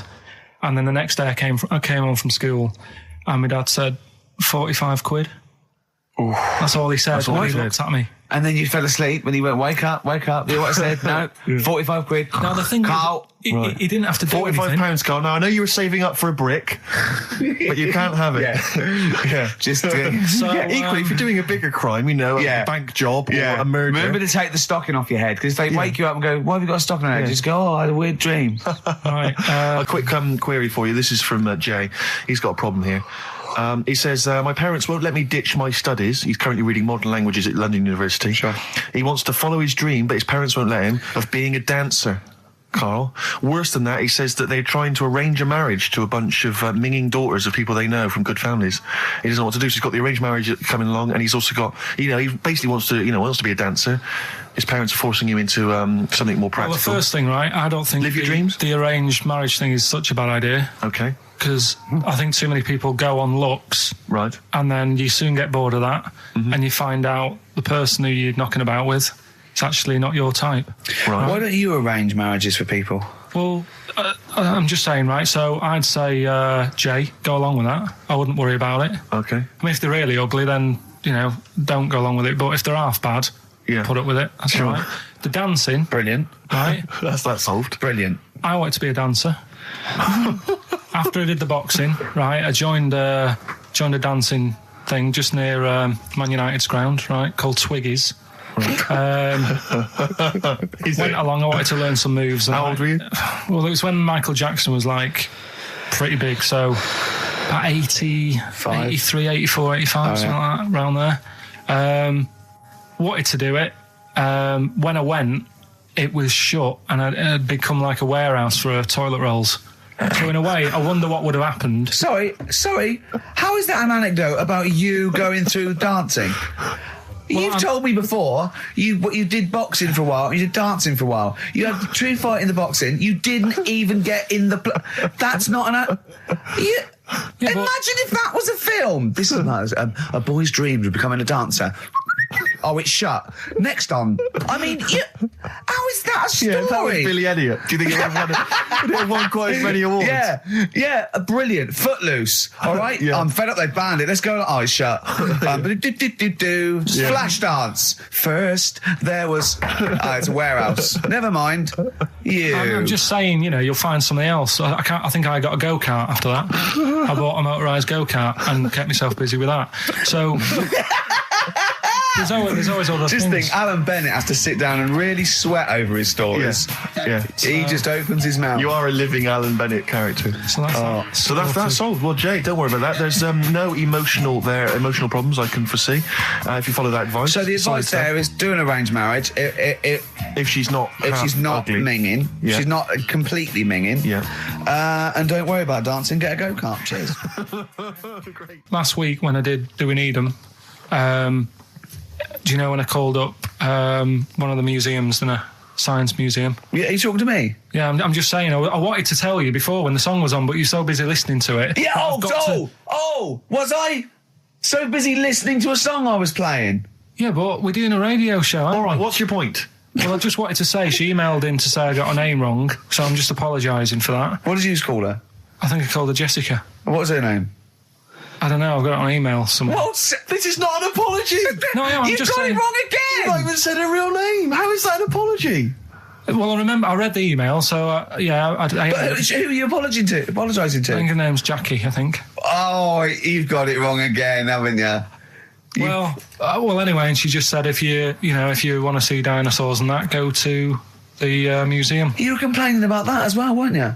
You went to a museum and there was too many dinosaurs. He said you just need 4. No, well, Steve, have you been to the one in Knightsbridge? I think this so. one that I called up, right? It's nice. You go in, you get a good collection of stuff. You walk in, there's 3 or 4 dinosaurs. You've had enough, right? I went into New York, right? I went to the museum there, hundreds of them. You can't move for dinosaurs. Yeah. It's almost like they're responsible for them being extinct. There's loads of them. So all I'm saying is, if you want to see a dinosaur, go to the one near Knightsbridge. They've got a nice selection, some old vases and stuff. It's worth going. So Oasis and Songbird. It's a nice little ditty It's all right, yeah. of a It's not too Saturday. bad. Yes, thank you. XFM 104.9, Ricky Gervais, Steve Merchant, Karl Pilkington. I think we should go straight into it, Karl. I think we should do the competition. There's Karl in the corner. It seems a little premature. Do you reckon? Yeah, I Do you think reckon we so. save it? It's Yeah, so good. We should tease it out of them. Well, it's a big thing. It's just that I've got absolutely nothing to say. Sure. I haven't really. Well, I mean, like often I know you all have spoken to Karl in the week. This week, for some reason, I've been speaking to him. Oh, right. I spoke briefly to him about Michael Jackson and the documentary. Yeah. Now, of course, I thought that was extraordinary. Amazing, I asked amazing Karl's piece of opinion. work. Yeah. And he didn't mention to me the fact that Michael Jackson likes to climb up in trees. No. He didn't mention anything about his bizarre relationship with children. He didn't mention anything about his obsessive billionaire spending sprees. Right. He didn't mention anything about the mannequins he has in his thing, or the fact that he drives around his sort of 7 hotel suites in Las Vegas in a little kind of old people's scooter. The only thing of note for Karl was he said to me, "Did you notice how big his hands are?" I tell you what, though, I did. What? Yeah, how you look at the man's got like a face that he's had reconstructed. Well, I can't seem to say that. It's libelous. Yeah, But, no, he hasn't. He's got an he's had oddball two nose face. jobs. Yeah, And you're but looking at his hands. But I think it's because you look at him and he looks a bit like there's a bit of androgyny there, but it's sort of like it is quite a petite sort of old lady's face in a way. But then you see these labourers' hands come out. That's always the way with a tranny, isn't it? You know what I mean? Well, you can't accuse him of being a tranny. No, he's not. No, he's not. What are you saying? No, I know He's got enough issues. Now you're accusing him of being a tranny. I like him. I thought he came out that brilliant. I thought it was really. I really felt sorry for him. No, I think he cleared up a few things as far as I'm concerned. I thought it was a fascinating piece of work, but I did like the shopping spree. That was great. Extraordinary, 'cause he's just got going such around bad just taste. pointing. I know it was bad taste, wasn't it? It was like one of those bizarre shops. You know what I mean? There's anything sort of a gift shop, but they're trying to make it look like Ming. But and it's sprayed gold. If he'd been living in a trailer park, he'd have been ordering, one of those porcelain dolls dressed like a Harley Davidson bike rider, or an Elvis commemorative plate. It was the kind of billionaire equivalent of that. But the hands were a giveaway. It's the same as those sort of transvestites. It's like you get. What was it about his hands? You know when you get like a cab driver or something, right? And he decides to turn transvestite about 60, and he goes on Kilroy.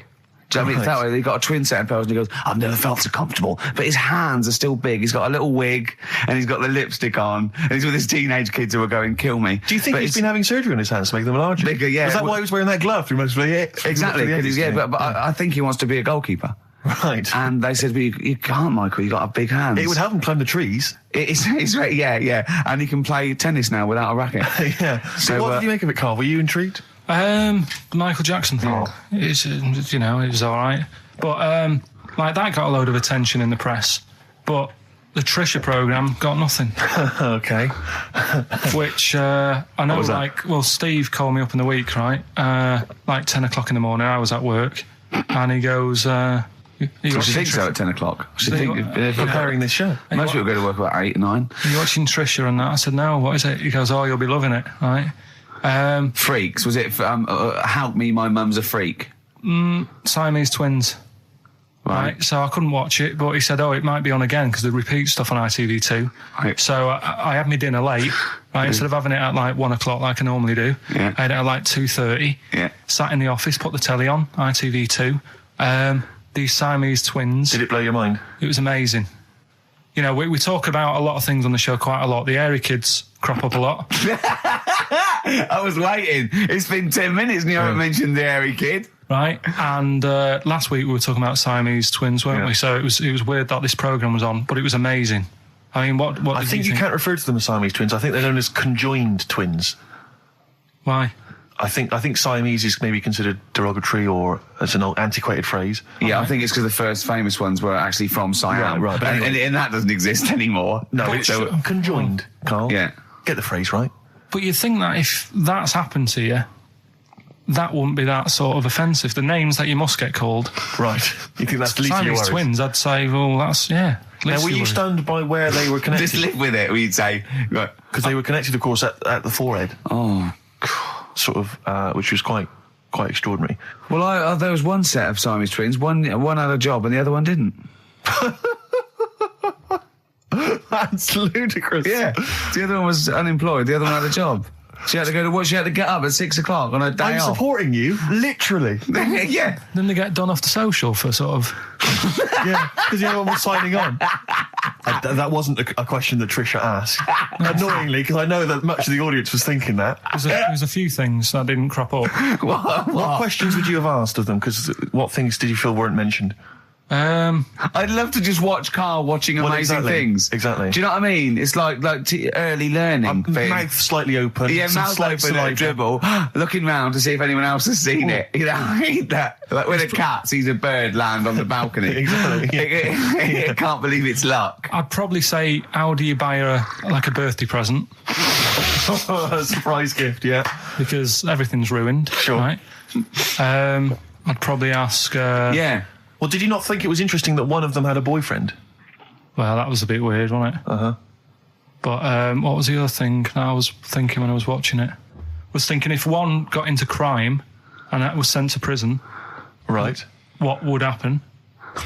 How would you handle that? It's brilliant. It is brilliant. If a chimp could talk. And what was the other one? The other thing was, what did he talk about? Because it's not as if you can say, well, guess what I did today? Do you know what I mean? Yeah.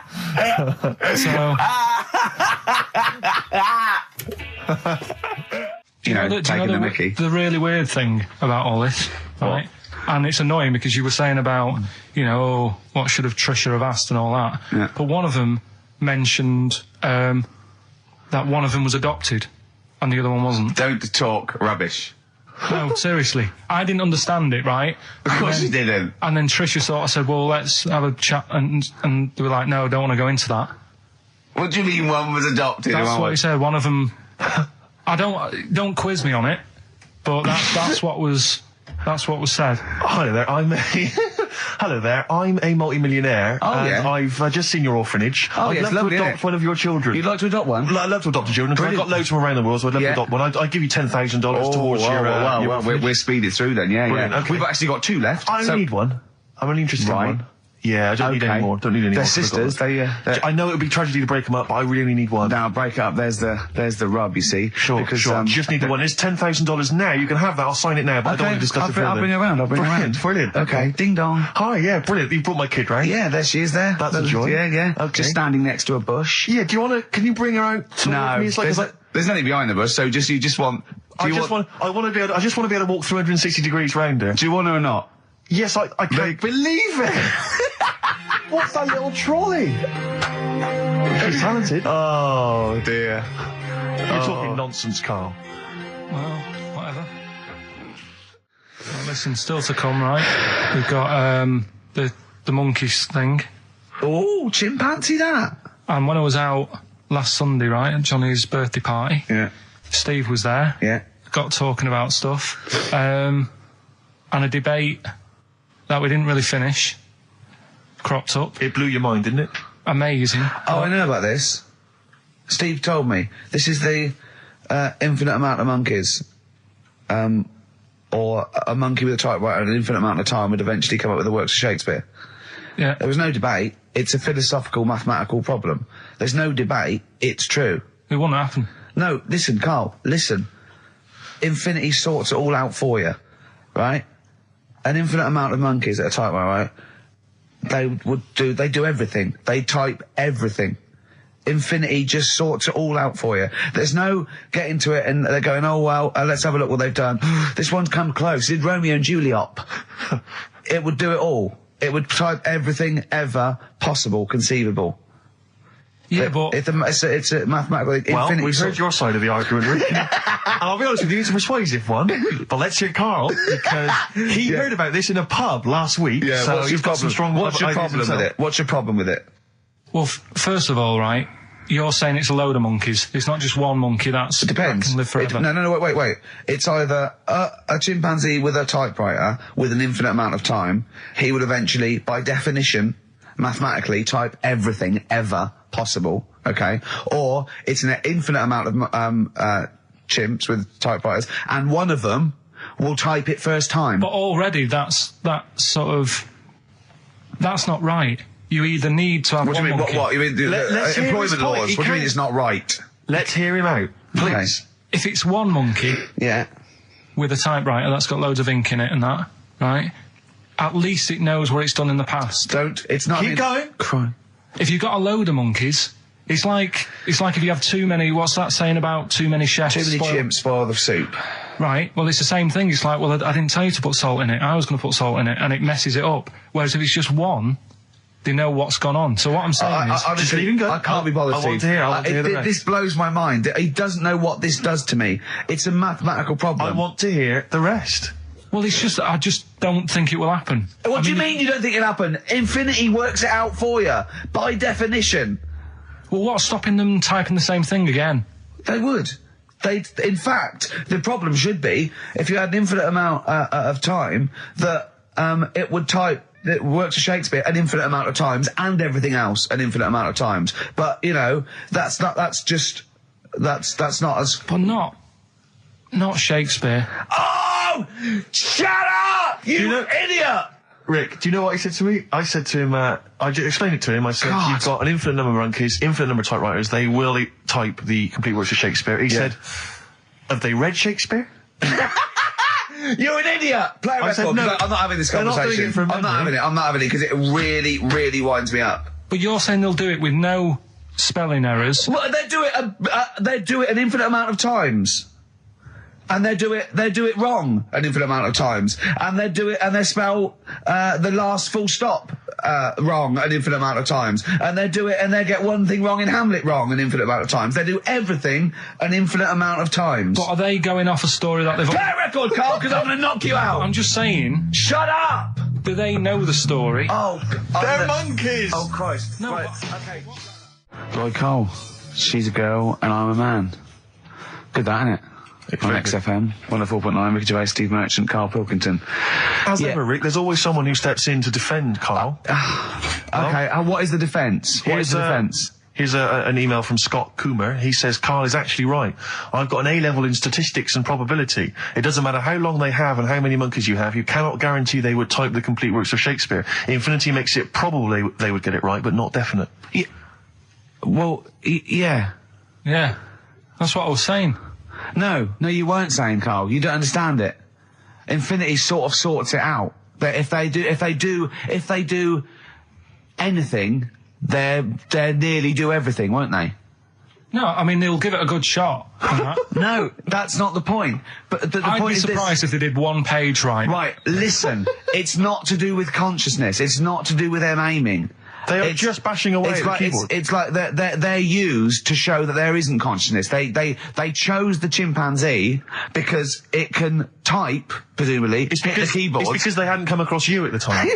Yeah. It's to take out thought out of it. It's to take out reason and trying, right? It's just random. They're saying that if you typed enough things, if the computer was left typing everything, if you left it for an infinite amount of time, and they chose Shakespeare because there is meaning behind it, and it's difficult to get it exactly right, to show you that Infinity would come up with it's not just Shakespeare, it's every novel. It's everything. Fairly eloquent there from Gervais. A quick riposte, please, from Karl Pilkington. No, I'm just saying, what I don't understand, if it hasn't read it, then how does it know where it's going? Listen, right, okay, listen, right, Can I just explain to people, right? Some people have said, oh, why are you cruel to Karl? He drives me mental with things like that. What do you mean, well? Can I just, let me just, just take a breather for a How do moment. I do your editing? He keeps coming in the week. You know that I work here properly, in the week, don't I? Yeah, I've got a proper job, Yeah. Should be 9 to 5, but I normally get in at about 8 o'clock and work A lot till of people about getting 8. 8 o'clock. Working hard, trying to do my job. 3 times this week, I've been rushing around. I walked past my little studio. He's sat in there, all right? Now, because I've got this sort of job, I can get away with it. I said to him, if I was a doctor, would he keep coming to me practice? If you were a doctor, there'd be severe problems with the NHS. Oh, imagine that. The standards would have lowered so much if you can arrive at the hospital you're a We'll doctor. pop in, I'll go to lunch, don't we? We have a little lunch break, don't we? I go, come on, let's go now. He goes, I'm busy. I go, come on, let's go now. He's going, oh, you're doing me head in. Well, when I was talking about the monkey conundrum with Karl, he said to me, right, if I had a day off work and I was, say, watching the TV and with one hand I was typing a typewriter, would I type Shakespeare? I mean... Yeah, but you see, there's certain things. We were talking a little bit about this stuff the other week, weren't we, when we said you were going on about Einstein, and I said he's not that good. You know, E equals MC squared. You know, it sounds good, but I've never used it and that. Right? I've never used it! You haven't used 2 and 2 equals 4, Karl! The fella with an apple fell on his head. You know, it could have been anyone sat under that tree. Do you know what I mean? It's just annoying. Lucky. And It just happened to be a genius. Newton gets all the credit do you know for what his I mean? laws of the universe. Well, other people were working whilst he was having a lunch break under the tree. Okay. So in a way, it's like he didn't deserve to have that success story. Again, forget the apple and the tree and whether he was sitting down having a lunch break. It's totally irrelevant. Yeah, but what I'm saying is there's certain things that will just happen. You know, it's like, I think we were talking, when we were out eating the other week, we were talking about Noel Gallagher. Well, this is the reason the monkey discussion came up, right? Noel Gallagher... I don't know what to say. I don't know what to say. Rick, I don't want to misquote Noel. I'll be like Herbert Lom in Clouseau. I'm going to get a twitch whenever he opens his mouth. I don't know where to start with some of his statements. Well, as I say, this discussion began because we were talking about a quote that Noel Gallagher supposedly gave. Now, I don't want to misquote Gallagher, but the gist of it was that he said, had I written Wonderwall or whatever, instead of the Beatles writing Strawberry Fields or whatever, I'd be the one that was considered the great songwriter and it wouldn't be the Beatles. You know, it's just the fact that they came first that meant that they get all the credit as being the greatest band. I don't know where to start with that statement either. I mean, that's Gallagher's thing, and he's, you know, well, whatever. We know what we think of that. What was your point, Karl? You agreed with him, didn't you? Yeah, I reckon, right? Do you know we've talked about putting a baby in a room before and it'll know what colour it is and stuff?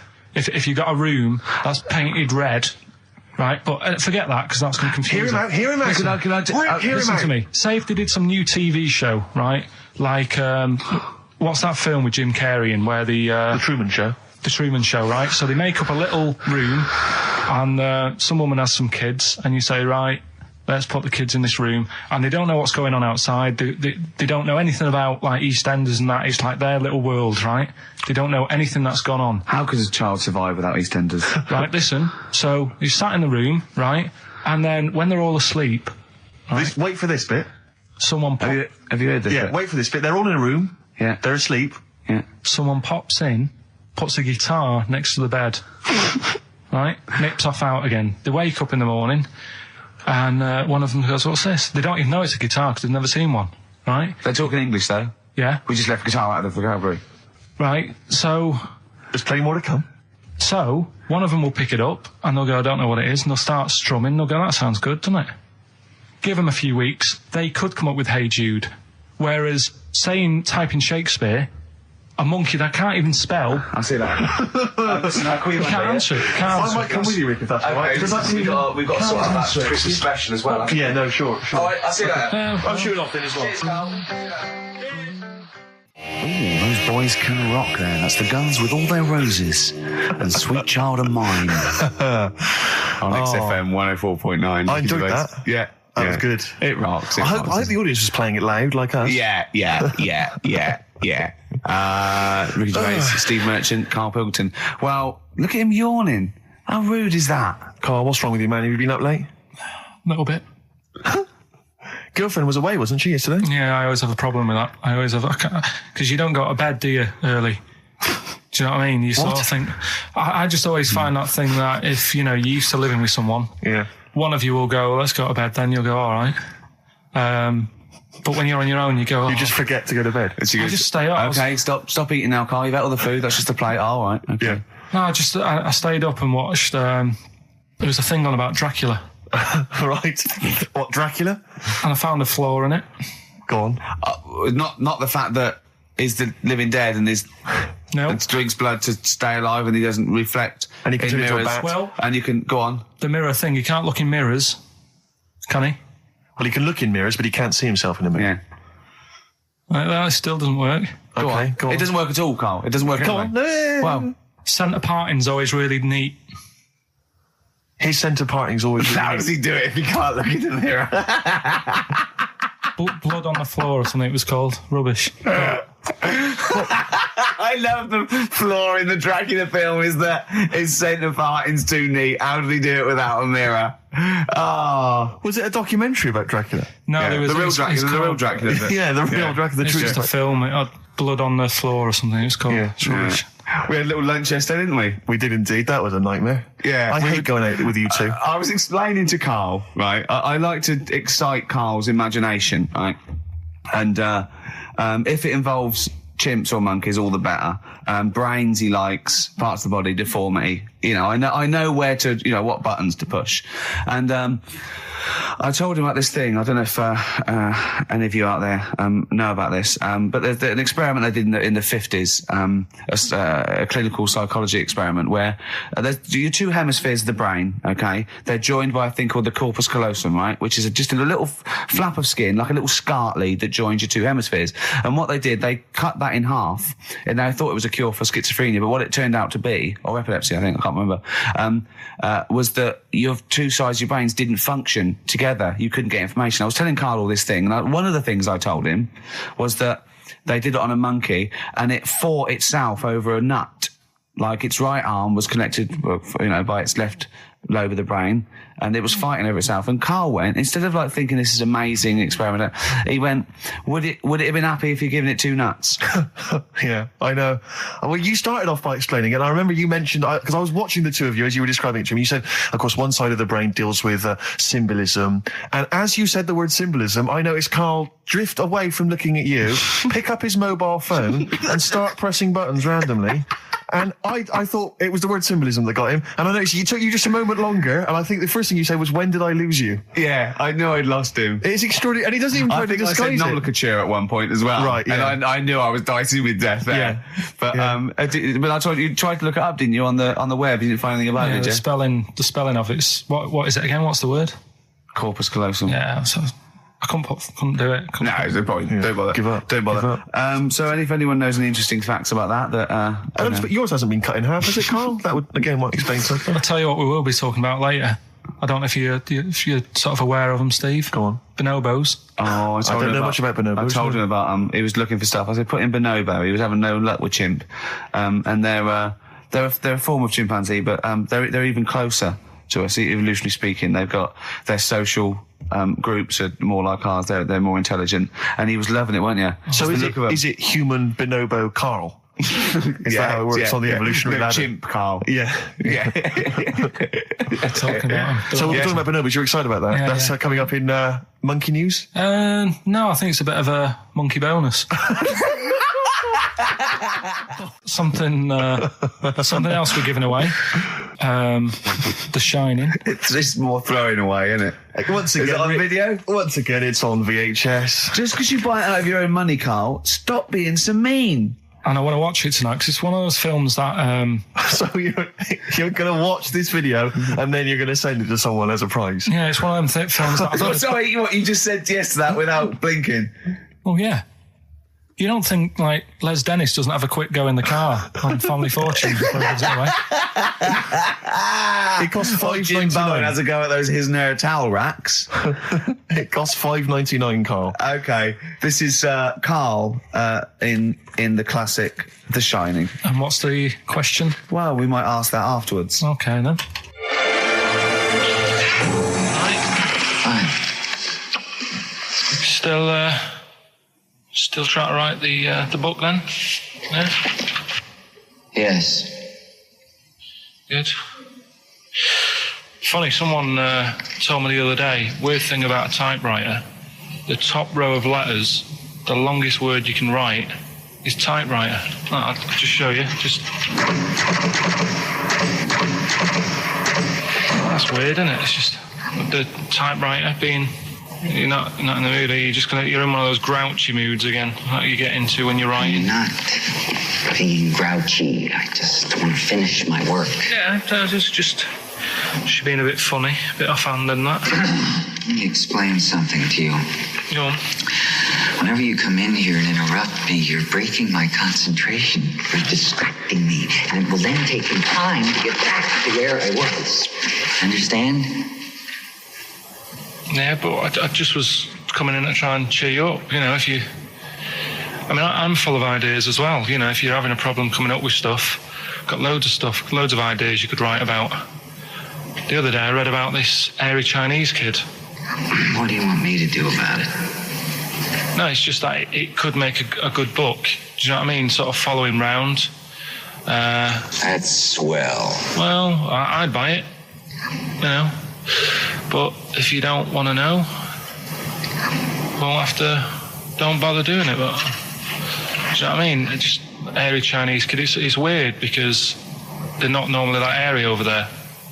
Yeah, this kid caked in it. But if you don't care... I wouldn't touch one hair on his goddamn little head. You don't have to touch any hair on his head. Like I say, he's covered. Leave the head alone if you want. Touch his hands. He's totally covered in it. But I love the little son of a bitch. Well, don't go that far. You haven't met him. But I can sort it out. I'd do anything for him. I don't think you'd expect that much. Just take him to the barbers 3 or 4 times a week. You know, he's a good little kid. In fact, I'll do it. I think I'll write a book on him. Yeah? Do you think you can handle that? Yeah. You're not too busy, are you? Well, yeah, I'm pretty busy. I've got to sort out some monkey facts for the show this Saturday, but I reckon I can still... Why don't you start right now and get out of here? All right. I will. If you're going to be like that. Couldn't borrow a pen, could I? See you later. There you Haunting. go. Haunting stuff there. Karl Pilkington in The Shining. You know, in the film, Jack Nicholson goes crazy because the suggestion is he's maybe possessed by demons that maybe are in the hotel. But, you know, if I was stranded in a desolate hotel, removed from all human contact with Karl, I'd go mental with an axe without being possessed by demons. That's more chilling to me, trying to get some work done and you keep wandering in. I'm trying to get Karl to spend a couple of days in the caravan with me, just for the head of it. And he won't. I've offered him money, won't I? I think it'd be a great laugh, wouldn't it, Karl? Oh, yeah, great. That would be terrifying. No, I want to film it. I just The want two to of film you. it. Like a little video diary. There's Karl there, he's just waking up. Well, If I was stranded in that would be like being... I may as well be with Freddy Krueger and Jason Voorhees. That's more scary. the thing The two of is, you. Ricky doesn't mess you about as much as he messes me about. No, you see, you've given him an inch. You've given him an inch and he's taken a yard. 12:30 you got in today. In 30 minutes between 12:30 and 1. The old bin lid on the head. He wanted to do that again. Yep. Squeezing my head, think he had a go at. And karate chop on the back of the neck. Yeah. All in 30 minutes. Yeah. Who else can say that? Wait, what were you thinking during the quiz then, when the questions were coming out? What were you thinking of?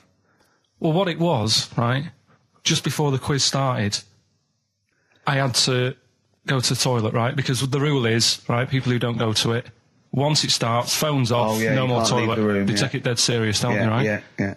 So I went to the toilet. Now, I'm not being out of order here, it just got me thinking, right? I went to the toilet, the gay fella in there, right? There was a gay fella in there. Gay fella in the toilet. Now, How could you tell? How did you know? just typical, you know, everything about it, right? Everything about it, right, yeah. Oh. What, Just large imagine- handlebar moustache, leather cap. Butt plugs, amyl nitrate. Could I just say that these views do not reflect the views of the management of XFM or me and Steve. Go Or on, most Karl. of the people in this country. On you Go on, Karl. What's your problem? Yeah, but this is what I'm worried about, really. But this is why I only got Danny Minogue right. right? Because this was floating around my mind. Went She's to a the big toilet. gal icon, Now, isn't she? go into the toilet. They have like men's cubicle and they have women's cubicle. Yeah. Now, without sounding out of order, is it wrong for me to think gay men should have their own little cubicle? Go in. They should have their own. Well, not cubicle. You mean an actual toilet, I suppose. When I was at the urinal, Yeah. normally, there's a fella there, and then you go, all right, and there's no pressure. But I couldn't go. I was thinking, should I wait? If I go into the toilet, it'll look obvious. Yeah. I had loads of pressure, and But this was what were going you on. worried I'm so about? sorry. What were you concerned about? Viewers? I'm so Well, sorry. it's like, right, listen, when I was a kid, right, and it's all right for you to go into women's toilets when you're a kid, it's like, oh, it's a bit cute, Yeah. right, as long as you're not, like, over 15 or something, right? Right. But when I was a kid, I went into a toilet, and women, when they use their little cubicles, they don't shut the door. Some of them just sit down on the toilet, Yeah. right, and you see everything. And, no, seriously, that's probably one of the first times I saw, like, a woman. Yeah. That, right, and my Auntie Nora when she was staying over. What happened with your Auntie Nora? She was, she's into wearing caftans. Into wearing what? You know, caftans. Oh, yeah. What caftans? Big, bellowy sort of dresses. Right. And, yeah, I used to sit on the floor at home in front of the telly. Sure. She was on the chair behind. Yeah. She did a bit of a sort of a Sharon Stone scene. Oh, God. Yeah. Did you see it? There was no underwear. No. What age were you? What was it like? What age were It you? was like a ripped tennis ball. What?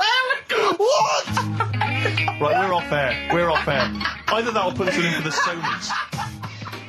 I'm a little bit concerned Yeah. about your toilet discussion. What exactly is your point again? I was Yeah, just a bit bemused. You see, it's a tricky one. All I'm saying is, right, there I was at the pub quiz. I go to the toilet, not thinking about anything. I try to go, right, there's a little gay fella next to me. I love this little gay fella. Now, the weird thing is, there's nothing stopping him having a little glance, right, because he's allowed in the fella's toilet. Yeah. Now, I'm not allowed to go into the woman's toilet and have a little look round. Right. So all I'm saying is, should they have another toilet area? What, for gay people? Yeah. And so this would be gay men and lesbians? Uh, Is that going to complicate things? I mean, I can only assume. I mean, to what point? I'll ask you a question, right? If you're intimidated, that's a shame. But most gay men aren't looking at your knob. You know that. What do you mean? I can only say that 99.9% of gay men who use a urinal standing next to what they assume is a heterosexual man aren't looking at his knob. What they're doing then? They're emptying their bladder. No, but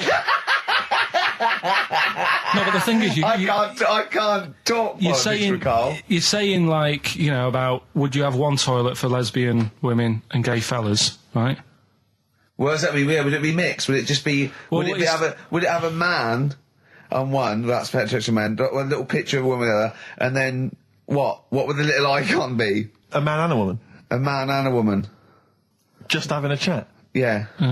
In pink and dot But lines. you couldn't mix them because then what would happen is you'd get people who are going, oh, I'll play up to this a bit, What, pretend to be gay? and yeah, sort of grow a moustache and shave their head. And pretend to be a lesbian.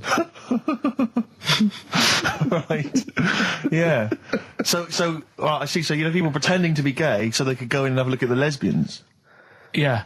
Right. So that would mean that we need 4 cubicles now, would we? Yeah, no, this is fine. 4 cubicles. So every pub How now. many toilets do we need at the Every pub's moment? now got 4 toilets.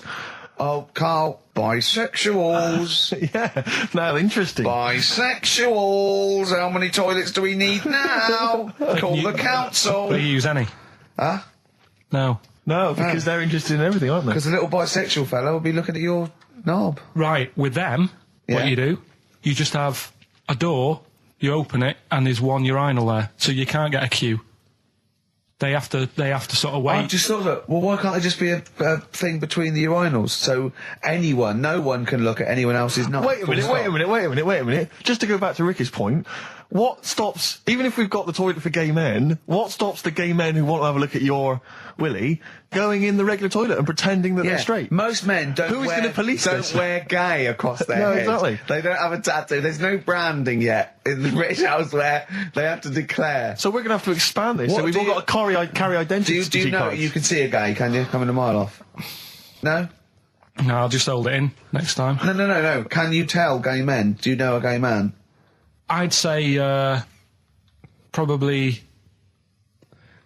if you did if you lined some people up and said point them out, I reckon I'd get. But hold on, we're not talking about people dressed in leather with the arse cut out and an handlebar moustache. Yeah. We're talking about, the everyday, No, non-seen. of course. Well, yeah, but I mean, suppose I put you in a room and there was 10 naked men, right?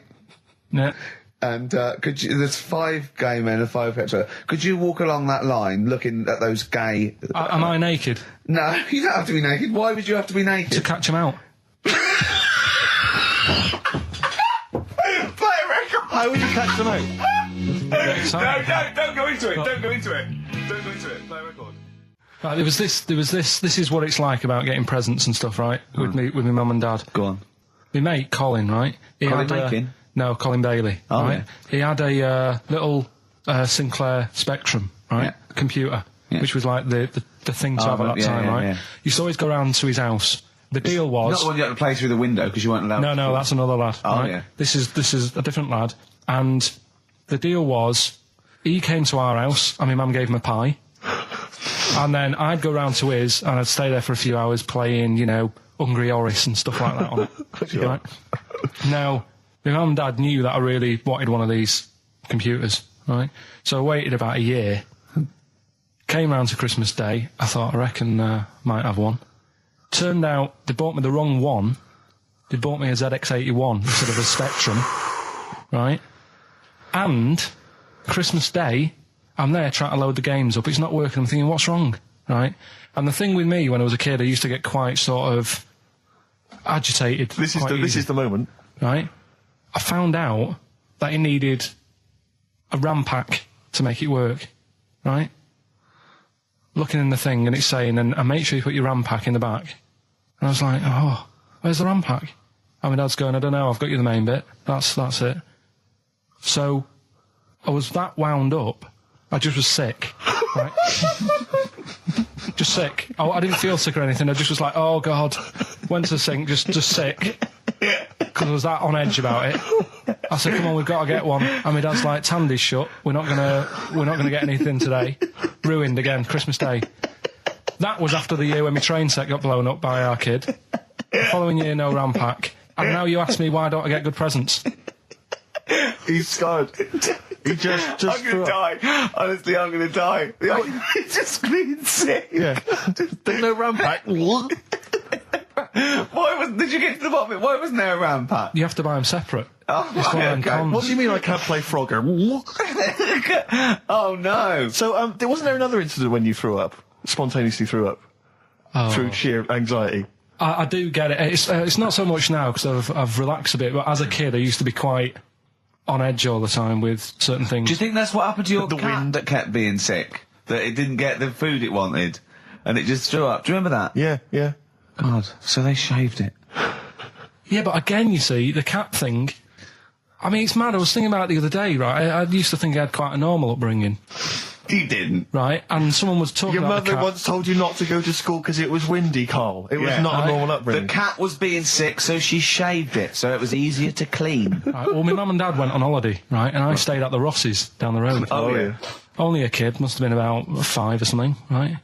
And I was always running around in the house. I had a lot of energy as a kid. What the Rosses did, they had this cat that was dead violent, the most violent sort of angry cat I have ever witnessed. A tiger. It was honestly, Steve, if it was bigger, it would have been, because it was just always having a go at you. Yeah. If you went to pat it on the head, it went to bite you and stuff. And what they used to do with it, to stop me running around, I'd sort of be running around, and then I'd get a bit tired, and they'd say, have a lie down on the settee. So I'd lie down on the settee and I'd nod off. And what they used to do, I'd wake up and I'd put the cat on my belly. Right? So I'd be scared to move because it's like it's going to get me. but it would keep you there. It kept me there, and it used to sort of slaver on me, and they'd sort of, go out or whatever, and I'd be lying there. That's not normal, is it? Carl, sorry, were you created by the Brothers Grimm for one of their fairy tales? What kind of a life is that? A cat paperweight to keep Karl in place. He keeps blowing around. It's windy. We'll have to weigh him down. Be careful. Your mum probably told him that it's a windy day. You got to get something heavy on him, otherwise he just gets blown into the road. God bless him. Rick, I sometimes get off at the Tube at Tottenham Court Road if I want to look at the record shops before I come into XFM, and I always cut through Chinatown. Oh yeah. And every time I come through Chinatown, the same thought always strikes me. I always feel like I want to just gather all the little locals, all the little Chinese fellas, just gather them round and just go, guys, in what way is this a town? It's not, is it? This is not, at best, what you've got here is a novelty street. Yeah, Gerrard Street is not a town, no, mate. It's not a town. You've had this for like 100 years. It's not expanding. Yeah. You can't just call it Chinatown and claim it's a town. If I was them, though, and you did that, I go, what are you talking about? It is a town. It is a town. It's our town. It is a town. It's our town. We've got all lots of stuff. Where's your church? Where's your mayor? We got a betting shop. Not enough? It is. See, all you've got here is restaurants. No. No. Got a little supermarket with snacks. What does it sell? Snacks. Specifically, I would imagine crackers. Yeah. Do you want to buy a dragon? Do you want to buy an ornamental dragon? If I wanted to buy one, this is where I would. Do you want to buy a gold dragon? Is it made of gold? No, it's made of plastic, but it's sprayed gold. Do you want to buy that? It's not a town. It is a town. It's not a town. Yeah. And it annoys me because when I first came to London, I genuinely thought Chinatown was going to be this amazing, what they've got there is you'd hear a gong and every time we went in there, and there'd be rickshaws and people walking on those little sort of wooden shoes. You know those ones? They're brilliant. They are just comping around in them, but nothing. It's nothing. It's just. Yeah, exactly. Yeah. It just reminds me of, have you ever been to any of those sort of museums? You tend to have them up north where they've got you sort of sit in a little cart and it sort of rides you through kind of, I don't know, it might be Newcastle, the Victorian era. Yeah. Can I have half a pound of those sweets, please? Exactly. Of course you can. If there were some animatronic men, it would just be an exhibit. Yeah. Although their concession to being 100 years ago is that there's some scales in the shop and there's a horse outside. Yeah. That's it. That's it. Exactly. Yeah. The traditional sounds and smells of old England. And the voice of going, of course, there was no television. Exactly. Amazing. Yeah. Amazing. Brilliant. Yeah. Welcome to Chinatown. Ding. So it's not, it's a good point. Is that a piece of traditional music? Ding, ding, ding, ding. Yeah. Is that some traditional Chinese music, or is that music that someone in this country wrote, thinking it sounded like Chinese music? I think it was the Vapors, wasn't it? Oh, is that what it is? That? That's the music, isn't it? But are you sure they didn't take that from some other source? It's that pentatonic scale, isn't it? What is it called? It's the black notes on the piano. Right, that's the one I can play along with EastEnders. Yeah. Do you know what I don't get with it? Go on. Chinatown. Yeah, Chinatown, because I always walk through it on the way to work. A couple of things annoy me. First of all, I think it's bad business, just because if you've got a Chinese restaurant, put it somewhere where there isn't any others. It's a good point. Yeah, but it's also a community. They're not just a theme park for other people. I remember going out one night with Suzanne and some friends, and you got there and there's so much choice. It's that dilemma of, forget it. Well, not really. Specifically, do you fancy Chinese? Well, no, but why don't you go to the one with the dead ducks hanging in the window? That's my favourite. That's the other thing as well. It's like, normally you put your good stuff in the window. If that's what's in the window. Yeah. Right? Yeah. And the other thing that annoys me, walking through it today, there's always lard on the floor. What, in the street? In the street. It is, honestly. I'm scared I'm going to slip over. It's because of all the restaurants and that. But why is it? That's another point. Well, it's not oozing out of the restaurants. No, but why is it? I don't know what they do. Careful. Listen, no, but why is That's why they used to wear those little wooden shoes. No, okay, we've got... No, but the thing is as well, they try and wash it with water, which doesn't work with lard, and it's like oil. Famously, yeah. You know what I mean? Even I know that. Yeah, you've got to scrub it. So, you think sorted that out. Yeah, you think they'd know, wouldn't you? Yeah. All right. Anyway, thanks for your thoughts on Chinatown, Carl. I'm Ricky Gervais, with me Steve Merchant, Karl Pilkington, pressing the little buttons there. XFM 104.9. What's that? What's that little Well, I think I do more than press the buttons. Right, see, this is it, right? Karl has had a little strop on since last night, okay? And He's had a little strop on? Yeah. You said strop on. I just wanted to clarify. And, I don't know why. He says that I'm an annoying person. He says that I wound him up, right? Which I don't know. He says that you're winding up because you're sort of like negative about I'm everything. negative? Yeah. And, but what I think it is because we pointed out that his lateness is unacceptable. Yeah. He said, meet you at 6. He turned up at 20 past. He said, well, someone stopped me in the corridor. I don't care. I've got stuff to do. We had stuff to do. I think we're a bit busier than you, Karl. You've got one job. We've got loads of jobs. I keep telling you that. You've got one job in a little room, a 9 to 5 there, that you don't even get done in 9 to 5. That's why you're late and mucking around all the time. There's loads of work to do. Yeah, one job. No, it's not. It's one job with a lot of other jobs in it. It's like those little Russian dolls you get. Right? Well, it's not, is have it? a go. Yeah, it is. Yeah. Everyone thinks, oh, he only sits in his studio messing about, making songs a phrase. That's what I do in my free time. Which we've got coming up later. Super slick. I still think 20 minutes late is an outrage. Though, Yeah, Karl. 20 minutes late is... Yeah, but I didn't say bang on 6. I You said said around 6. 6. No, you didn't. You said 6, which means 6. Well, it doesn't.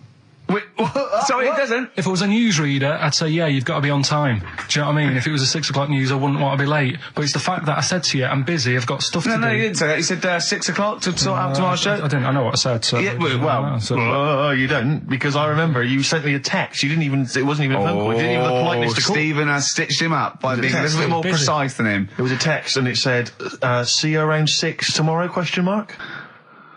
Around. You just said it. Well, Around yeah, but 6. that doesn't count. That doesn't mean anything. Well, yeah, no, he does. What? So all right, You told me he said 6. Well, he did. I'm paraphrasing. 6 o'clock, Rick.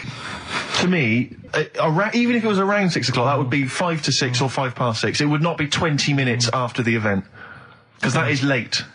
Well. Well, you've got nothing. You see, you haven't even got an excuse.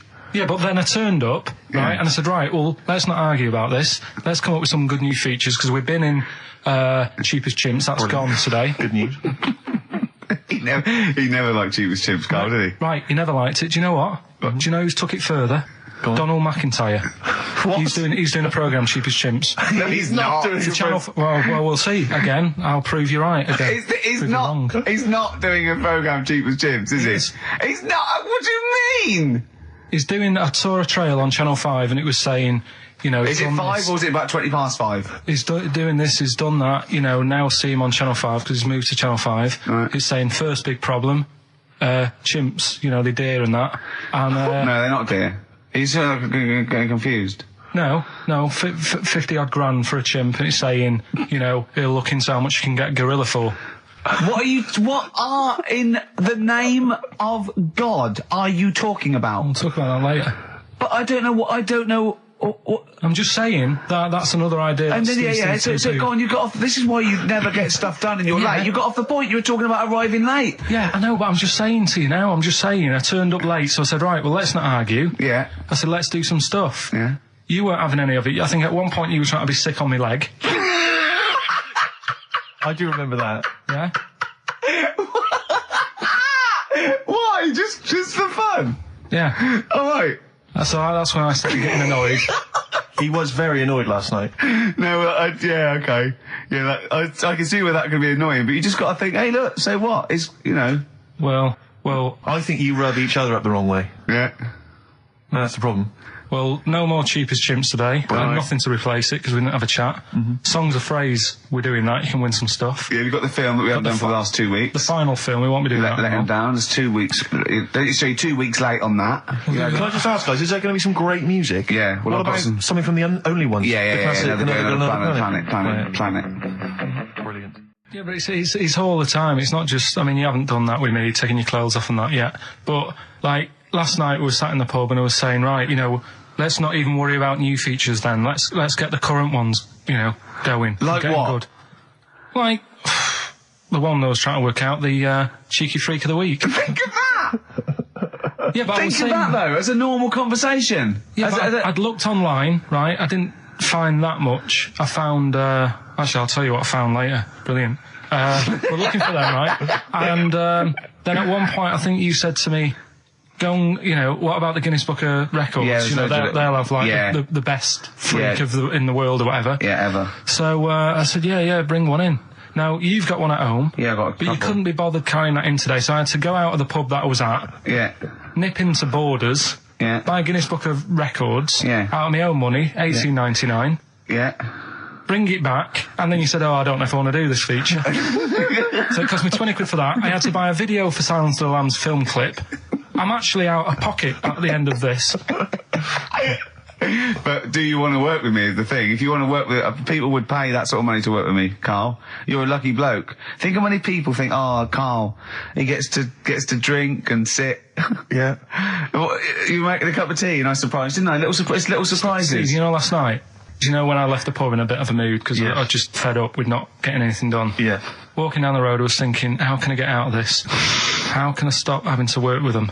And thinking, I wonder if I leave, I wonder if they'll be funny and they'll go, and then my boss will be giving me stick. And thinking, how much notice have I got to give out? And all this is going through my mind. I'm walking home and I got in, said to Suzanne, I'm sick of it.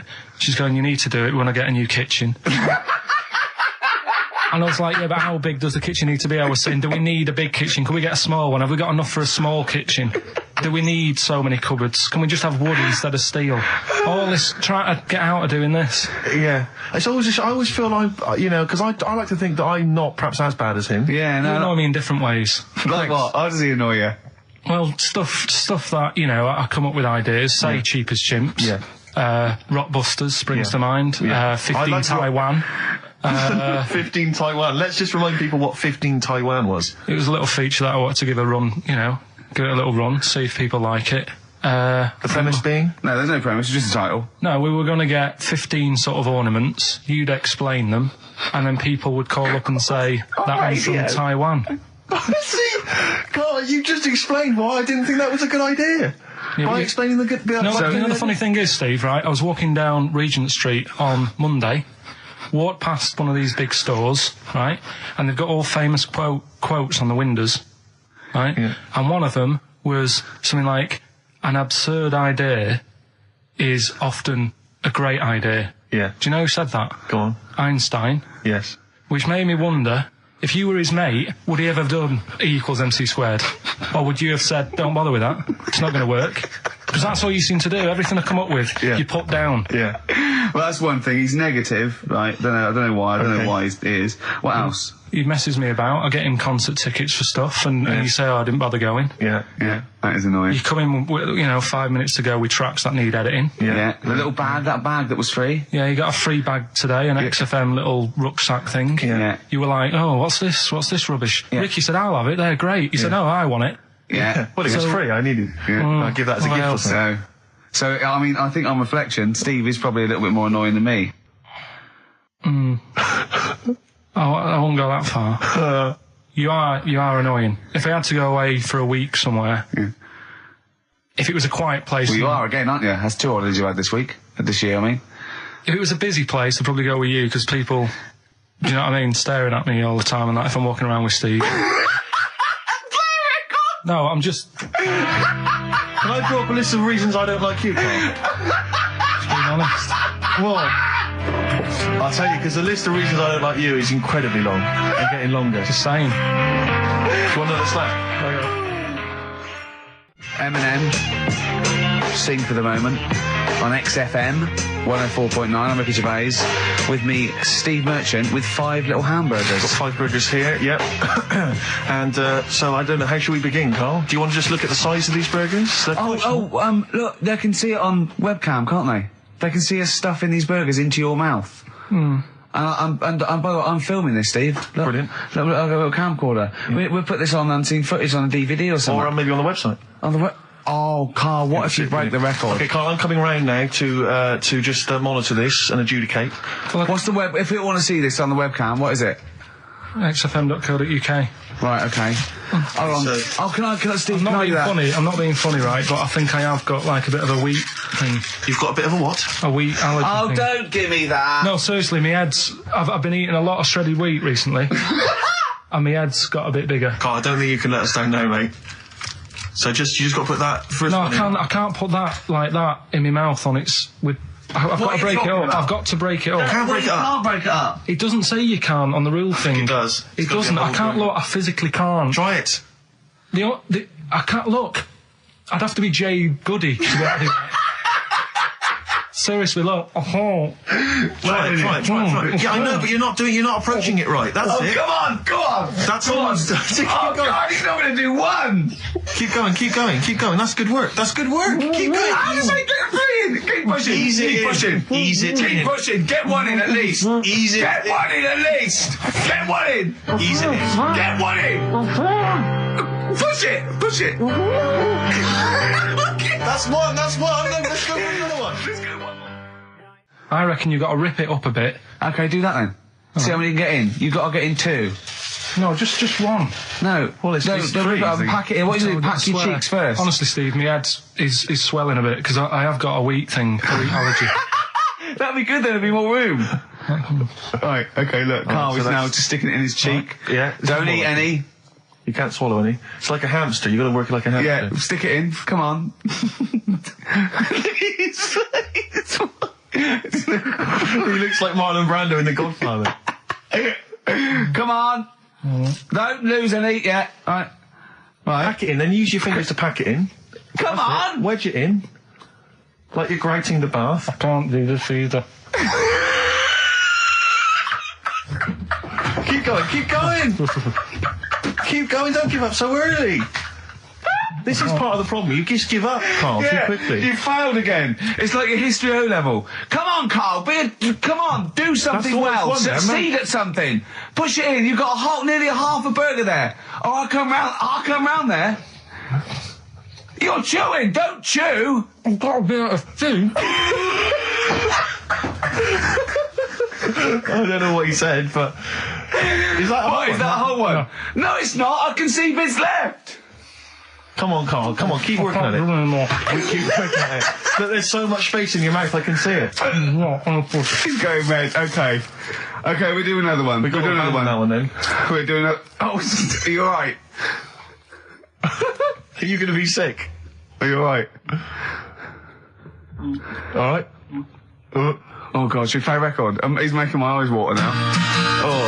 Okay, I'll find a different one for you. Find a different one for What him. about most grapes eaten in 3 minutes? I'll go. Do you want to do that? Grapes are Most easy, aren't grapes they? eaten... That's easy. Great. Come on, grapes are easy. You've got to have a handful of grapes and you've got to press song 2 by Blur. When we come back, you'll be stuffing your face. Hold on. You ever do that? How can you work the buttons? I can do that. No, I don't think you can. You cannot touch the grapes until the opening note Yeah, of but song hold 2 on. begins. When the Blur 2's, when song 2 stops, can we just push up the fader? So because you'll be stuffing Don't worry, your face. we're almost. Let's go. If we go. Okay. Any second now. Okay, right. You're Okay, ready, 3, 2, 1, go! And he's off. That's good work from Carl there. He's approaching it cautiously to begin with. Cautiously. And he's keeping it. Well, let's just, he's keeping people. Come on, don't make him laugh. He's choking. He's choking. Oh, Carl, Quick! keep going, Carl. Come on! Come on! What happened? Did you just throw up? No! Don't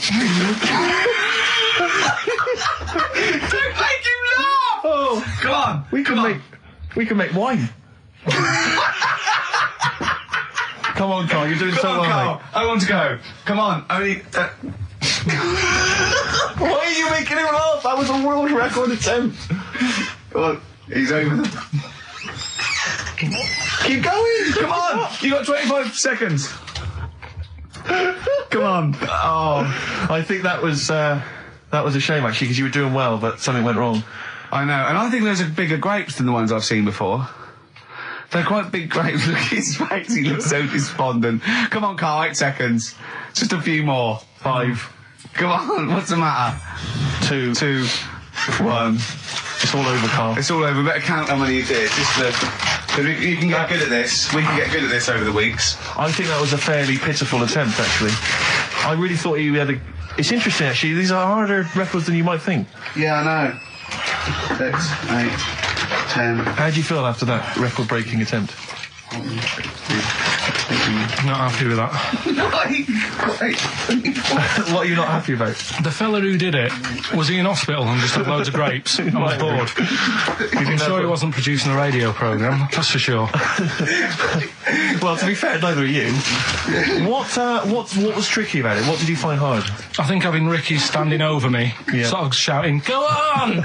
isn't normal. No. But so that wasn't... He hasn't eaten any! Hold on, that's 50, you have to. That's quite a poor attempt then, by the seam of it. Would you think about trying to maybe do that again in a couple of weeks? Would you do some practice and try that again? No, leave it. Leave it to the experts. And I noticed a tricky point, maybe sort of when you had about 50 seconds to go, you seemed to be spewing things into the bin. What was that? Again, mainly Ricky standing over me, so... 88. He's got 88 left. Okay, so what's the mental arithmetic there? Because we put how many in? It was 150 in the thing, wasn't it? What did I say?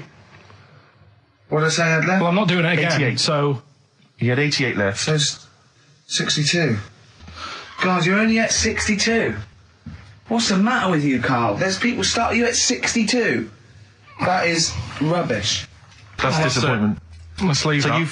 So you failed on 2 world record attempts there. 62, and the record's that is rubbish. What were you doing? Oh, yeah, but like I said, I've got a small throat. I can't drink a drink quick. Ever since the Mr. Freeze Pops when I was 6, that I nearly choked on, I nearly died on, I can't go back. It'd be like asking, I don't know, someone who got run over to play Frogger or something. What's Frogger? What, you mean real life Frogger? Game. Well, just a computer game brings back memories, doesn't it? And I can't do that. What's Frogger? Does Frogger get run over? Yeah. It's a little frog that has to run across a busy road. Do you know who he reminded me of? Apart from Hamburglar and Zippy and all that. When he was munching those grapes, because of the shape of his head, it looked like a game of Pac-Man. Yeah. It did, as he was getting to him, it looked like... We should have had that music. It looked just like it. Oh, God. Do you remember there was a board game version of Pac-Man? Was there? I mean, the only thing that Pac-Man had was the fact that it was on a computer and it was a little face eating things. But imagine that as a board game. But there's board games of, like, things that you don't need board games for. Yeah. It's like there's board games of charades. Do you know what? You don't need that. It's like parlour games. Board games of let's watch the telly. Yeah. Let's play sit around. And it's all like 1999. You don't need it. New from Mattel, a stick. Simply run along, clanking it against a fence or a metal grate. It's fence stick. And a picture of it, like, oh, Nan, that's my stick. I'll tell you That's what. my fence stick. Do you know I saw in a shop recently the board game of Cold Feet, the TV show. That is a winner. You are John Thompson. Yeah. Go back. Yeah. It's a good game. Drink 8 pints. Go on. Songs of phrase. Songs of phrase, nicely done. Right, we'll get this going. How do you feel, Karl? Yeah, all Again, right, all disappointment. right. Disappointment probably to your family and friends. Well, I don't think they'll be that gutted, to be honest. Right, songs of phrase. Well, Carl, why don't we both we'll come up with songs of phrase, because it's a big tease. People love that. Yeah. It's one of the hot new We've got quizzes. one more thing for you to eat. No, I'm not doing any more of that, seriously. Play a song? Right, songs of phrase next, right? That was rubbish, that half hour. Rubbish.